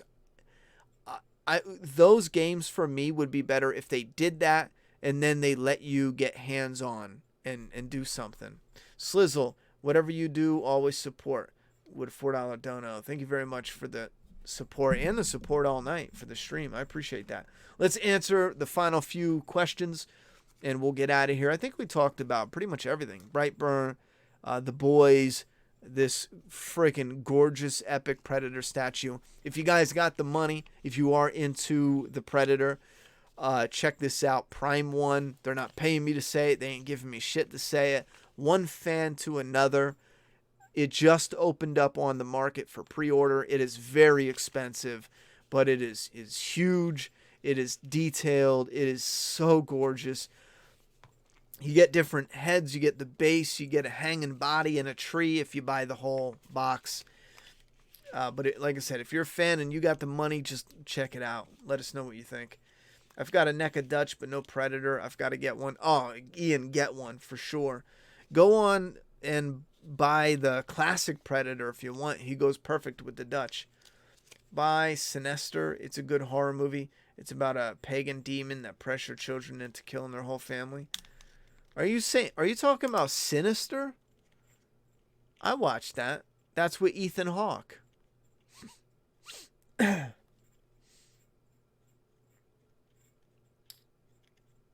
How do you feel about Hollywood making all the classics, remaking all the classics, and switching the lead actors, gender and color, etc.? James Bond is now a black female, question mark, yada, yada, yada. Well, I think anything forced is stupid. It's when it's not forced, I'm down with it. I'm cool with it. When it's forced, I think it's dumb as shit. I know there was I watched recently. I think his name's the channel's Geeks and Gamers, and he was talking to Andy Signor, the guy who was in that conspiracy, and then he came out with proof that the girl lied on him and all that shit, and it was a whole big deal. Well, Geeks and Gamers was interviewing about some things, and I put it on when I was actually putting I think the desk together or something like that. I was listening to it in the background, and Andy Signor is someone who I can agree with him on some things, but then on others, he's someone who I totally disagree with whatsoever. Like, he's what you would call kind of like an SJW to some extent, kind of, or left-leaning, definitely. I think he even admits it to some degree when it comes to certain things. And I believe, I don't want to put words in his mouth, but I believe he pretty much is like all up for forcing females into roles and yet. And I think he asked, why is it a problem to force it in there, right? Well, I don't think it's a problem that we have females. It wasn't in the past. I didn't watch Aliens and then Ripley was on the screen and I was like, who's this bitch? No, I fell in love with Ripley. Same thing with Sarah Connor. I mean, same thing with Laura Croft. You name it. You know what I mean? Same thing with Jill Valentine from Resident Evil. You name it, man. Growing up, it wasn't a thing about women or color. Lethal Weapon, Mel Gibson and Danny Glover. I mean, that was probably one movie I watched all the time, back to back. It didn't matter who was in it. It didn't matter if it was a girl or how dark their skin was or how light their skin was. It didn't matter. But when he asked him that question, he said, "What does it matter if you force any women into the lead role?" And it was one of those moments where you're like, put me in, coach. I wish I was in. Because here's why it matters when you force something in. Andy Signor's is fundraising a new show or a new series. And it's called Hugging the Cactus. And I'm sorry if I get anything wrong. And it's where he's going to go and interview people who, like him, were wrongfully, I want to say convicted, but it's, in the court of public opinion, they were wrongfully convicted of something, and you guys know what I'm saying, right? Just like his situation. Well, he wants to start this new show, and the way forcing agendas or genders into roles when it comes to TV and movies, the reason why it doesn't work and it shouldn't be in there, it's just like if you walked up to Andy Signor and you said, okay, you got your funding and you're going to do your new show, but you can only deal with the trans community. It's the same thing as movies and TV. Or you're doing your new show, but you can only deal with black females. You can only interview black females for your show. Or you can only interview white women or white guys. When you put it in that context, you don't have to have any more discussion. You immediately recognize the problems with forcing things in entertainment. The moment he says, I'm going to do this new show and we're going to interview people, who went through this experience. You never should have anyone force you to change or modify what people you deal with. So again, how that relates to movies or comic books is a perfect example. I saw this comic book pro who works for Marvel, and they were dealing with the X-Men comics, and she was fighting or arguing with someone on Twitter. And I'm just going to say, for the sake of argument here, let's say she was arguing with the biggest homophobic jerk you've ever seen in your life. Well, her response to that was, I can't wait till I get a chance to make every person, um, every member of the X-Men gay, just to throw it in your face. Immediately, that person should have been fired immediately. Like if anyone saw that who gave a shit about storytelling, if I had let's say we had a company built up and I saw one of my workers saying some shit like that, I'd fire you on the spot with a second. You don't get in an argument with some asshole you don't even care about, who's just probably just trolling because you're easy to fuck with, and then you're gonna ruin it for all the fans who are reading the book because you're gonna force something just to what? Piss off someone who's probably just trolling you and they probably don't even fucking read X-Men anyway. I saw that and I thought the comic industry is done. It's dead. It's dead. They've opened the door to so many fucking idiots and wackos. It's not even funny. It's not. I read it on Twitter and I'm like, this place is toxic, and it makes me so glad we don't ever need to rely on Marvel and DC for indie comic. Like for Doomsday Kingdom, I would never go near. Marvel could call me up tomorrow. I'm good. I don't want shit to do with it. It might take me longer to get it up off the ground by myself, but for anyone saying, no, you wouldn't, yes, I would, because they would want to own it, and I'm fucking sorry, I'm not dumb. I know the amount of money you can make on merchandise if it blows up. I'm not giving up my ownership. Get the fuck out of here, you know? We're already close to being able to do this. We need one... Let's say we need to double our reader base, and we're off and running. We can do the comic full time by ourselves. I'm not going to turn around and give that up to any company that comes calling. It's not fucking happening. Anyhow, saw some good comments we can talk about as we end this. Slizzle with a $5 dono. Will AMC continue to own the zombie genre after the face plant of Black Summer on Netflix? I don't know what you mean by that. Continue to own the zombie genre? You mean The Walking Dead will continue to be king as far as shows go? I think it's going to be one of the more relevant zombie genre shows / movies / entertainment out there right now. Sure. What's been the hardest part of my move? Oh God. The hardest part is I moved. Instead of hiring movers, I did everything myself. It wasn't just moving, it was remodeling some of the house that we moved into as well. Just the whole thing was hard, just because I thought I'd save some money and not hire movers.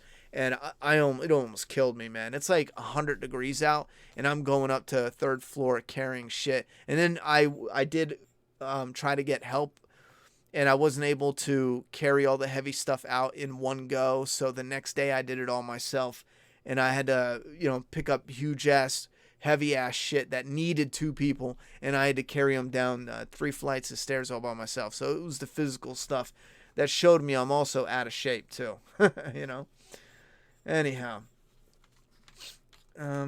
Yeah, I guess I spelled it wrong, but you think Sinister was a good horror movie? I wasn't really into Sinister. I thought there was some moments where I did really dig, but the whole thing, it wasn't my cup of tea.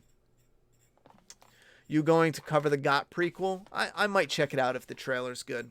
What kind of vape juice I got? I got the Cali Vapors Devil's Punch Bowl. Am I going to get the NECA Halloween 2 figure? I don't like the mask from most of the Halloween movies. A lot of them look really cheap, but I would like to throw that on my collection. I don't have any plans to purchase it anytime soon, though. But I would probably like to grab that down the line. NECA's been doing a really good job, and as long as it's screen accurate, I'm a big fan of that. How would you feel about a TV movie from last issue of The Walking Dead? Different actors in the No, I'm good. No, that doesn't even make sense in my opinion. Because again, if it's in the movie, it needs to be canon. AMC can't just do that. It needs to be canon with the show. That would go against the copyright. They can't make a second universe. It needs to stay in their initial universe. Geeks and Gamers is so obsessed with silly stuff like Brie Larson and Star Wars agenda. Scenic Route is such an underrated movie. It was one of the few that really resonated with me, and I couldn't find much to dive in at least not make past level of quality. I like Scenic Route. I like that a lot. I will highly recommend that for anyone who hasn't seen it.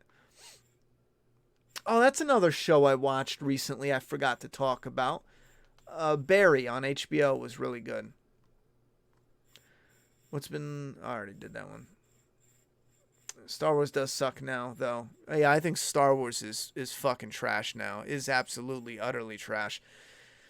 Force Awakens, it really depended on what was going to happen with the movies following it, but The Last Jedi, plain and simple, was just... it was just awful. It was absolutely awful. And again, there's parts that look great, sound great, look sharp and blah, blah, blah, blah. But the story itself was no, just no.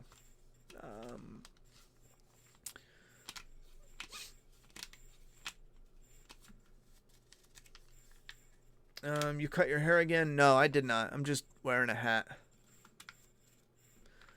Ronnie, Sony could be using The Last of Us 2 at the PS5 reveal to show off PS5 graphics power. The Last of Us 2 remastered PS5 bundle thoughts. Well, no matter what they do, The Last of Us is coming out on the PS4 110,000%. This close to the end of a cycle, they're not going to skip out on all the money they would make because cycles aren't instant.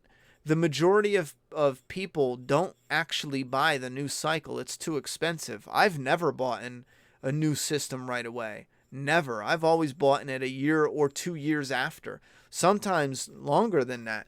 The majority, and I believe there's even stats on the thing to prove it, the majority wait. We're talking a year to 2 years, sometimes 3. My brother waited 3 years. He waited so long, I said screw it and bought him one for Christmas and his birthday. He might have even waited 4 years. I don't know, but he was waiting. You know what I mean? People wait. They wait till the library fills up. They wait till it's at its lowest price, and then they cop it. Last of Us is always going to come out on PS4, so I don't care what they do with a PS5. I'm not buying a PS5 anytime soon. I won't buy it until it's a year out and all the bugs are worked out and they have bigger library. So if they show it off, that's awesome. But as far as what it's going to release on, it'll release on a PS4 100,000%. And I don't care about a PS5 because I don't buy them when they first come out. Watch your back, Ronnie. Moving that furniture, trust me, man. Wear a back brace for protection. Oh, I already fucked my shit up, man. That shit... I was fucked up for a while,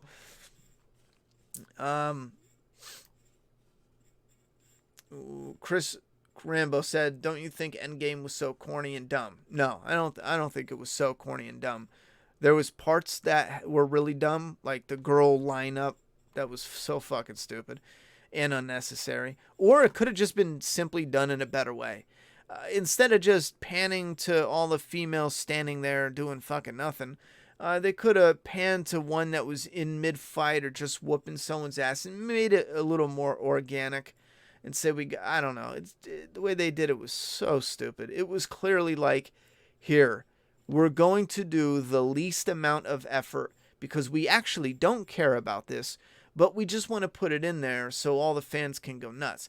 Hollywood knows people are going to eat it up. Look how people go to war when you mention something about Brie Larson. People are pretending Captain Marvel's a good movie and they're watching it 500 times for some reason just so they can support. I don't know. It's so mind-boggling. Captain Marvel's a bad movie. It is blatantly a bad movie. If you like it, I'm happy you like it, but let's not pretend it's a great movie. With Endgame, it has... I would say it has its moments where it's a bit if. Some of them get camouflaged in the moment, Like, I think I Am Iron Man, I found that corny as fuck, you know? But fans loved it. And I just sat back and was like, that's fine. And I get it. I get it. Tony's journey started when he was like, I'm Iron Man, fuck it, you know, in the press conference. And I get how they were doing what Hollywood always does. They come full circle with goddamn everything. And they did I'm Iron Man. For me personally, I thought that was so fucking corny. But I understand why so many fans lost their shit over it. You know, because again, this is the end of the character and how he went out, touched to the beginning of how yada yada yada. But there was also so much I thought was really well done, real interesting, real fun, and it was done in a way where it's not just about how the movie or how the story was told and how the movie was put together. It's not about that. It's about dealing with all the obstacles, about all the different actors and their contracts and, you know, their roles and what they want. Because it's not just people hand out their scripts and that's it. They probably had to go back and forth with a couple different actors. Some of them are going to want more lines. Some of them, like, there's so much shit you got to get, so many hurdles you got to jump. You know, I think they did some of the best they can do within the restrictions that they want for their movie. And that's with Marvel movies being family friendly. They're for families and kids and big kids, you know. I don't know. That movie was trippy. I have to add that to my watch list. Which one? I was curious about that one too. I will check it out for sure. Which one? Oh, Peaky Blinders. Finished it a while back and it's awesome. A lot of people tell me to watch that. If you were a zombie in The Walking Dead and have full control of how you'd want to die, what would be the kill? Maybe a chainsaw to the head? I have no idea, bro. If I'm a zombie, I don't know. Just shoot me in the face. Silence. Yes, I did see the new Silence the Whispers promos. Those promos are not for me. They also look corny as fuck. I'm not into that. When it comes to creepy, you know, threatening villains, don't put them on some fucking promo like that. Get the fuck out of here. It looked terrible. But again, it wasn't done where it's bad. This I'm talking about is personal preference. I have a preference where I can see how it was shot well, looked neat. You know, it didn't look corny. I mean, maybe parts of it might have been, but when it comes to personal preference, like for me, they have one where I fucking love Ryan Hurst. I love him as Beta, but he was like, silence. And I was like, holy fuck, that was so terrible. It was so goddamn terrible. Not him doing it, but how it looks for a promo. This is supposed to be a villain. Don't take your villains that are supposed to be scary and creepy. Don't put them in a goddamn commercial. What the fuck are you doing, man? I didn't like that at all. Yo, what's up, Kevin?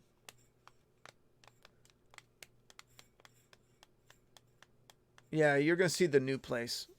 All right, let's get the last questions in here for sure. For real now. We're about at 2 hours in. Is this the best thumbnail you've ever put out? I don't think so. I thought I did a lot better thumbnails. No? I just wish the Hulk would have gotten more of his own movies before they did the Avengers. Yeah, I like the Hulk during his transition. I like the Hulk in Ragnarok, actually. Thor Ragnarok. Live commentaries, just putting on a movie you like and watch with us. Is that something you'd have fun with doing? Yeah, we're going to try live commentaries. We're going to try that. Here's the tricky thing is, I've seen it. This is rough. I've seen people who are like, do the live commentaries, but then edit all the images that go with the commentary. I'm not doing that. I'm not doing it at all. Because at that point, I'm taken away from the polished content that I've been telling everyone on this channel we're going to get to. If I do live commentaries, I'm throwing a picture up on the screen and that's that. You're supposed to watch the movie with me, and it's supposed to be like a conversation during the movie. if people don't want to watch it as that and it doesn't work out well, then we'll test it out and then we'll just forget about it. Because I get it. It's convenient to put up images so that way you can listen to it while you're not watching the movie. But in the same strength, it's going to be simple and basic because I want to put all my editing time into the polished content. No, Chris Rambo. I wasn't a fan of the old Spider-Man stories. I like Spider-Man 2 with Doc Ock, but I wasn't thrilled about 3 was god awful and 4 or 1 was just it was just okay. Bone Tomahawk would be my weapon in the zombie apocalypse.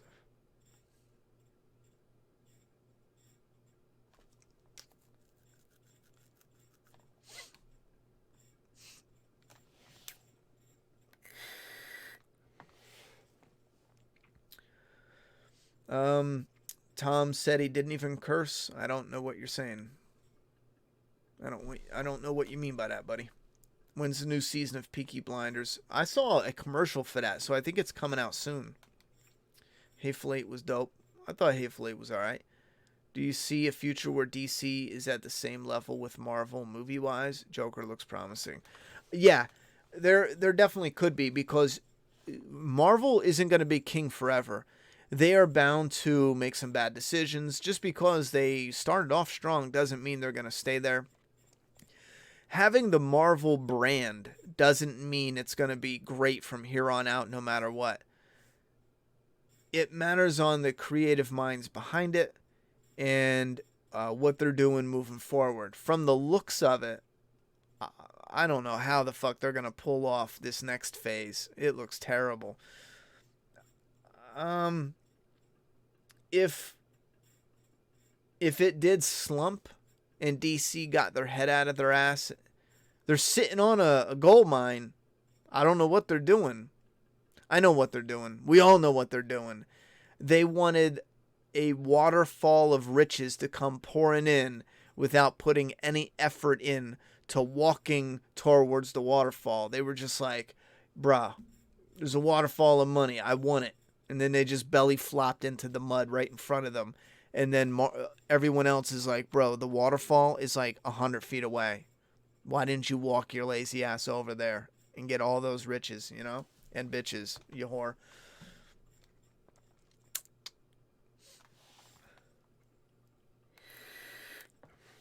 Yeah, the Predator game looks a little cheap and rushed. What's my favorite horror movie? I don't know if I have a horror movie. I got a favorite body horror movie, and that's The Thing, the 1980 version, 84 version, whatever it is.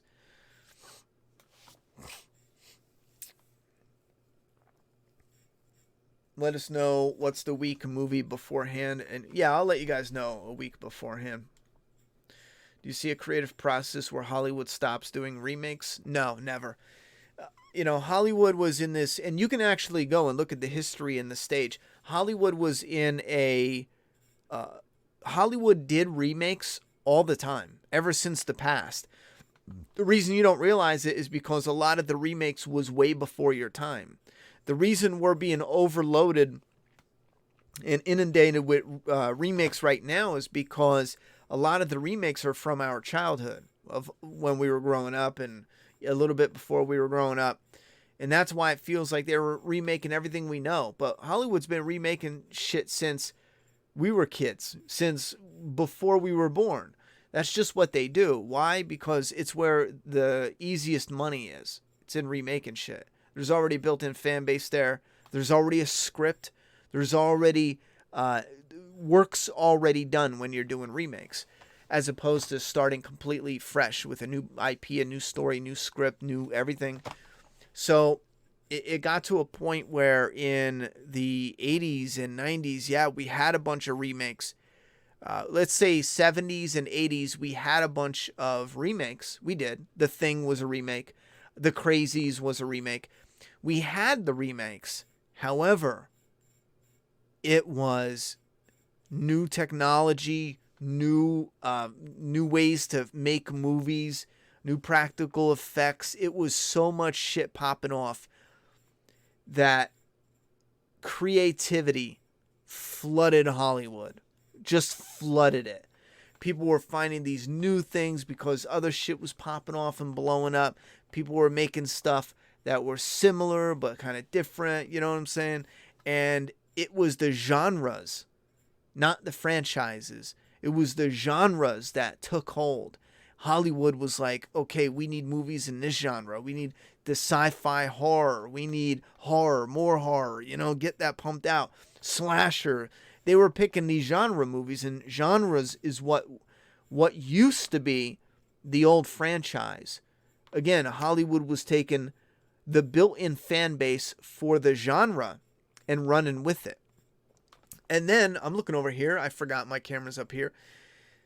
And then, once they got past the 80s and 90s and started moving on from that, it's not about the genre anymore. It's about the franchises they have built up, because now we are rewatching things more. Back in the olden days, you watched something, you went to the theater to see it, you just watched it. It wasn't really a need to see a sequel or a second part. There was a lot of movies where you just went to see that story, that one story. Then it became about the sequels. It became about franchises. Everything's got to be a sequel now, trilogy now, 4 movies now, franchise now. Because again, you're keeping that audience, you're keeping that money coming back all the time. I do think we're going to get to a point where the franchising is going to be overdosed to the point where we're going to see independent filmmaking come up. When the price of the equipment, editing, when you could do it from home with a small team, I think we're going to see the passion, the new creativity from indie filmmakers kind of seep into what Hollywood's doing, and Hollywood is going to take notice. And then what are they going to do? They're going to turn right back around, and they're going to try to pick up some of those people. They're going to pump money into something that is hot and trendy at the moment, and blah, blah, blah, blah, blah. Where it goes from that point on, I'm not sure, because I think it's going to be a fight between movie theaters and how people are watching stuff and streaming stuff. So I'm hoping in the future we're going to hit a point where people are just making stuff that will entertain, because that's what people are into and that's what people are copping. Have you seen No, I haven't seen Snowfall yet. I have it on my list. I haven't seen it yet. I looked it up. It's about like hustling and shit like that in the 80s or something, right? It's on FX. I just got cable with the internet, so I'm going to look and see if I have FX. We got a good cable package, so I should have it. I'm going to look into it.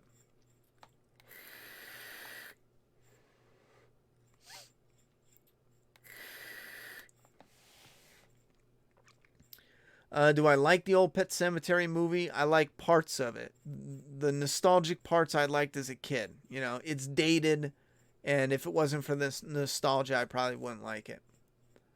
Why most sequels are bad? Because it's done for money, not for passion. Don't you feel the remakes are more prevalent because of Netflix and other streaming services? Why would streaming services create remakes? When you answer why, maybe you can change my mind. But no, 100%. And you can look this up. This isn't me going like, I fucking know everything. No, go look this up right now. In the industry, it's well known. They will put money behind something that has a built-in fan base. If I came right now and I said, guys, I got my comic, Doomsday Kingdom. Bam, go buy this. 10 of you right now are going to be like, you know what? Holy shit. He is a comic. It's a zombie comic. I'm going to check it out. 10 of you are going to go and check it out. But if I popped on the screen and said, yo, Robert Kirkman, he fucking told me to write Negan's story continuing from where he left off in The Walking Dead, I guarantee you 1,000 of you will go and buy that right now. And it's canon. It has nothing to do with me. It has nothing to do with me. It has everything to do with The Walking Dead, and it's back, baby. You know what I'm saying? That's it. That is the sole reason why we get flooded with remakes. And I don't mean to be like a know-it-all. Netflix and other streaming services, it's part of the distribution, but it's not part of why we're getting them. We're getting them because it's money. It has fan bases already ready and waiting. That's why we're already getting a Ghostbusters movie so soon after it crashed, because they know there's still fans out there that will watch it. You know what I mean? Do you know that Walt Disney will say he wants the movies remade every 10 years for the next generation of kids? I thought that was pretty cool. Oh, in Walt Disney's will, it says he wants his movies remade every 10 years. Well, I think that's a bit much. I would say 20 years seems about right, but every 10 years? Imagine if I'm 10, or like, yeah, I'm sticking with, 15 might be the sweet spot. Hey Ronnie, why did you think that Fly and Scarface remakes had that? Wait, what? Why you think that the Fly and Scarface remakes had that remakes don't? Well, there was passion behind the teams that wanted to do those two. If you look behind the Fly, why was the Fly 2 garbage? Because the passion wasn't there. Go look at the making behind the Fly. They wanted that. Scarface, they wanted that. They wanted to do something good with that.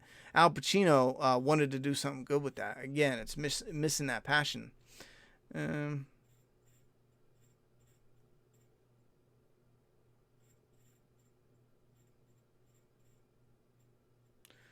What character am I looking forward to the most for The Walking Dead? I'm not really sure, to be honest. Aaron. I was gonna say Ross, but Aaron. Definitely Aaron.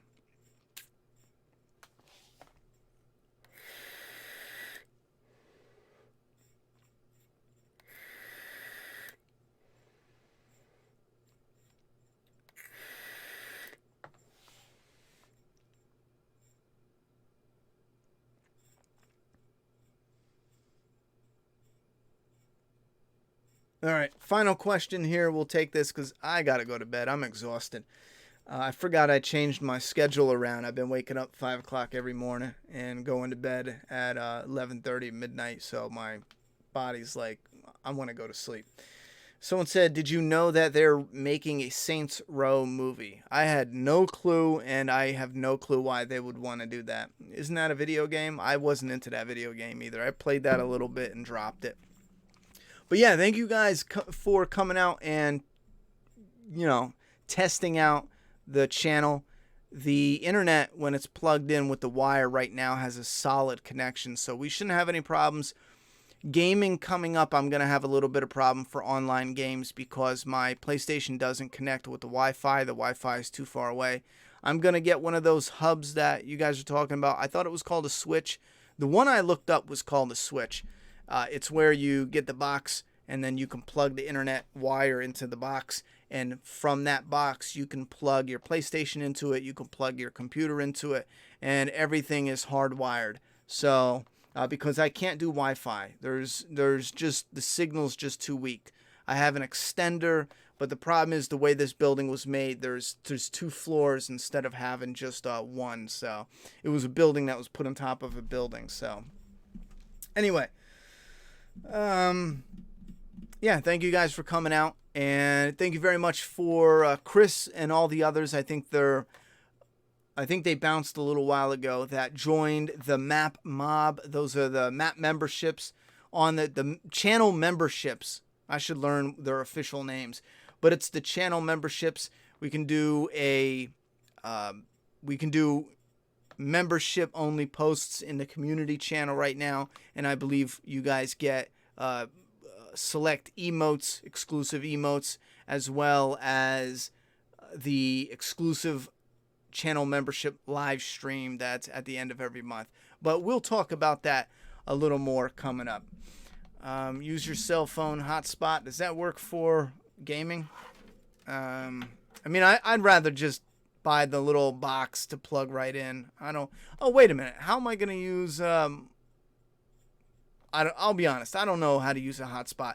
My cell phone doesn't get any internet here. I can't call. I don't have internet. I'm not kidding. This is one area that doesn't get anything. I don't have reception. There's no towers around here. I can't even make a phone call on my cell phone. So I'm not real sure if I'd be able to do any hotspot. I'll look it up though, but I'm pretty sure I can't do a hotspot. It doesn't connect with nothing. Even the extender doesn't reach the cell phone. Yeah, Chris is showing off some of the emotes down below. The little baby faces, the creepy baby face. But we'll get more of those going. And we got a new member, Chris Stanley. Thank you very much, Chris, for that. You know, maybe we will get rid of, you guys let me know. Maybe we will get rid of Patreon and we'll just rock with memberships on the channel. You guys let me know if that's something that I should consider or not. Because we did try the Patreon and people will donate, but no one wants to go over to Patreon and fuck around on that website with exclusive stuff. You know what I mean? So if YouTube has a membership thing that helps the channel right directly built in, if you guys will play with this in the next couple months, maybe we'll just do this, and then it'll be easier on everyone. It'll be smoother because then the rewards are built right into the system stuff. How do you join? You go right down to the $ right down here on the screen. You click this, and it'll either say super chat or join your membership. And then I don't know what else it says. I can't do it on my screen because it won't show it. But recommend a movie for us to watch after this. Yeah, bro, I've already recommended all of them. It's rough because I'm not watching any new movies, and I've already recommended all the movies I can think of. I'd only be recommending yeah, I honestly haven't watched anything. I've been moving for a month straight and whatchamacallit, the new place. So I just simply don't have anything to recommend. I recommend Barry on HBO. It's not a movie though, but I recommend that.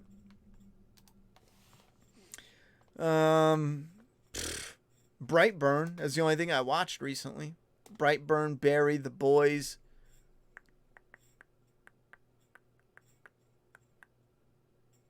Yeah, and not only haven't I watched, like I watched The Mule. It's not that good.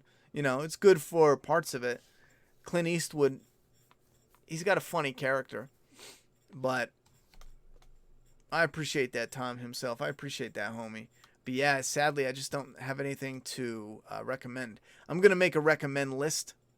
You know what I'm saying? Have I seen No Escape? I have no idea what that is. Is that with... It's not just I don't know what that is. When I hear No Escape, I can picture like 8 different movies. I don't know which one. Wasn't there a Sylvester Stallone one, or was that Escape Plan? Yeah, I'm not really sure. But I really do got to get going. I will see you guys. Thank you very much for the newest member, Chris Stanley.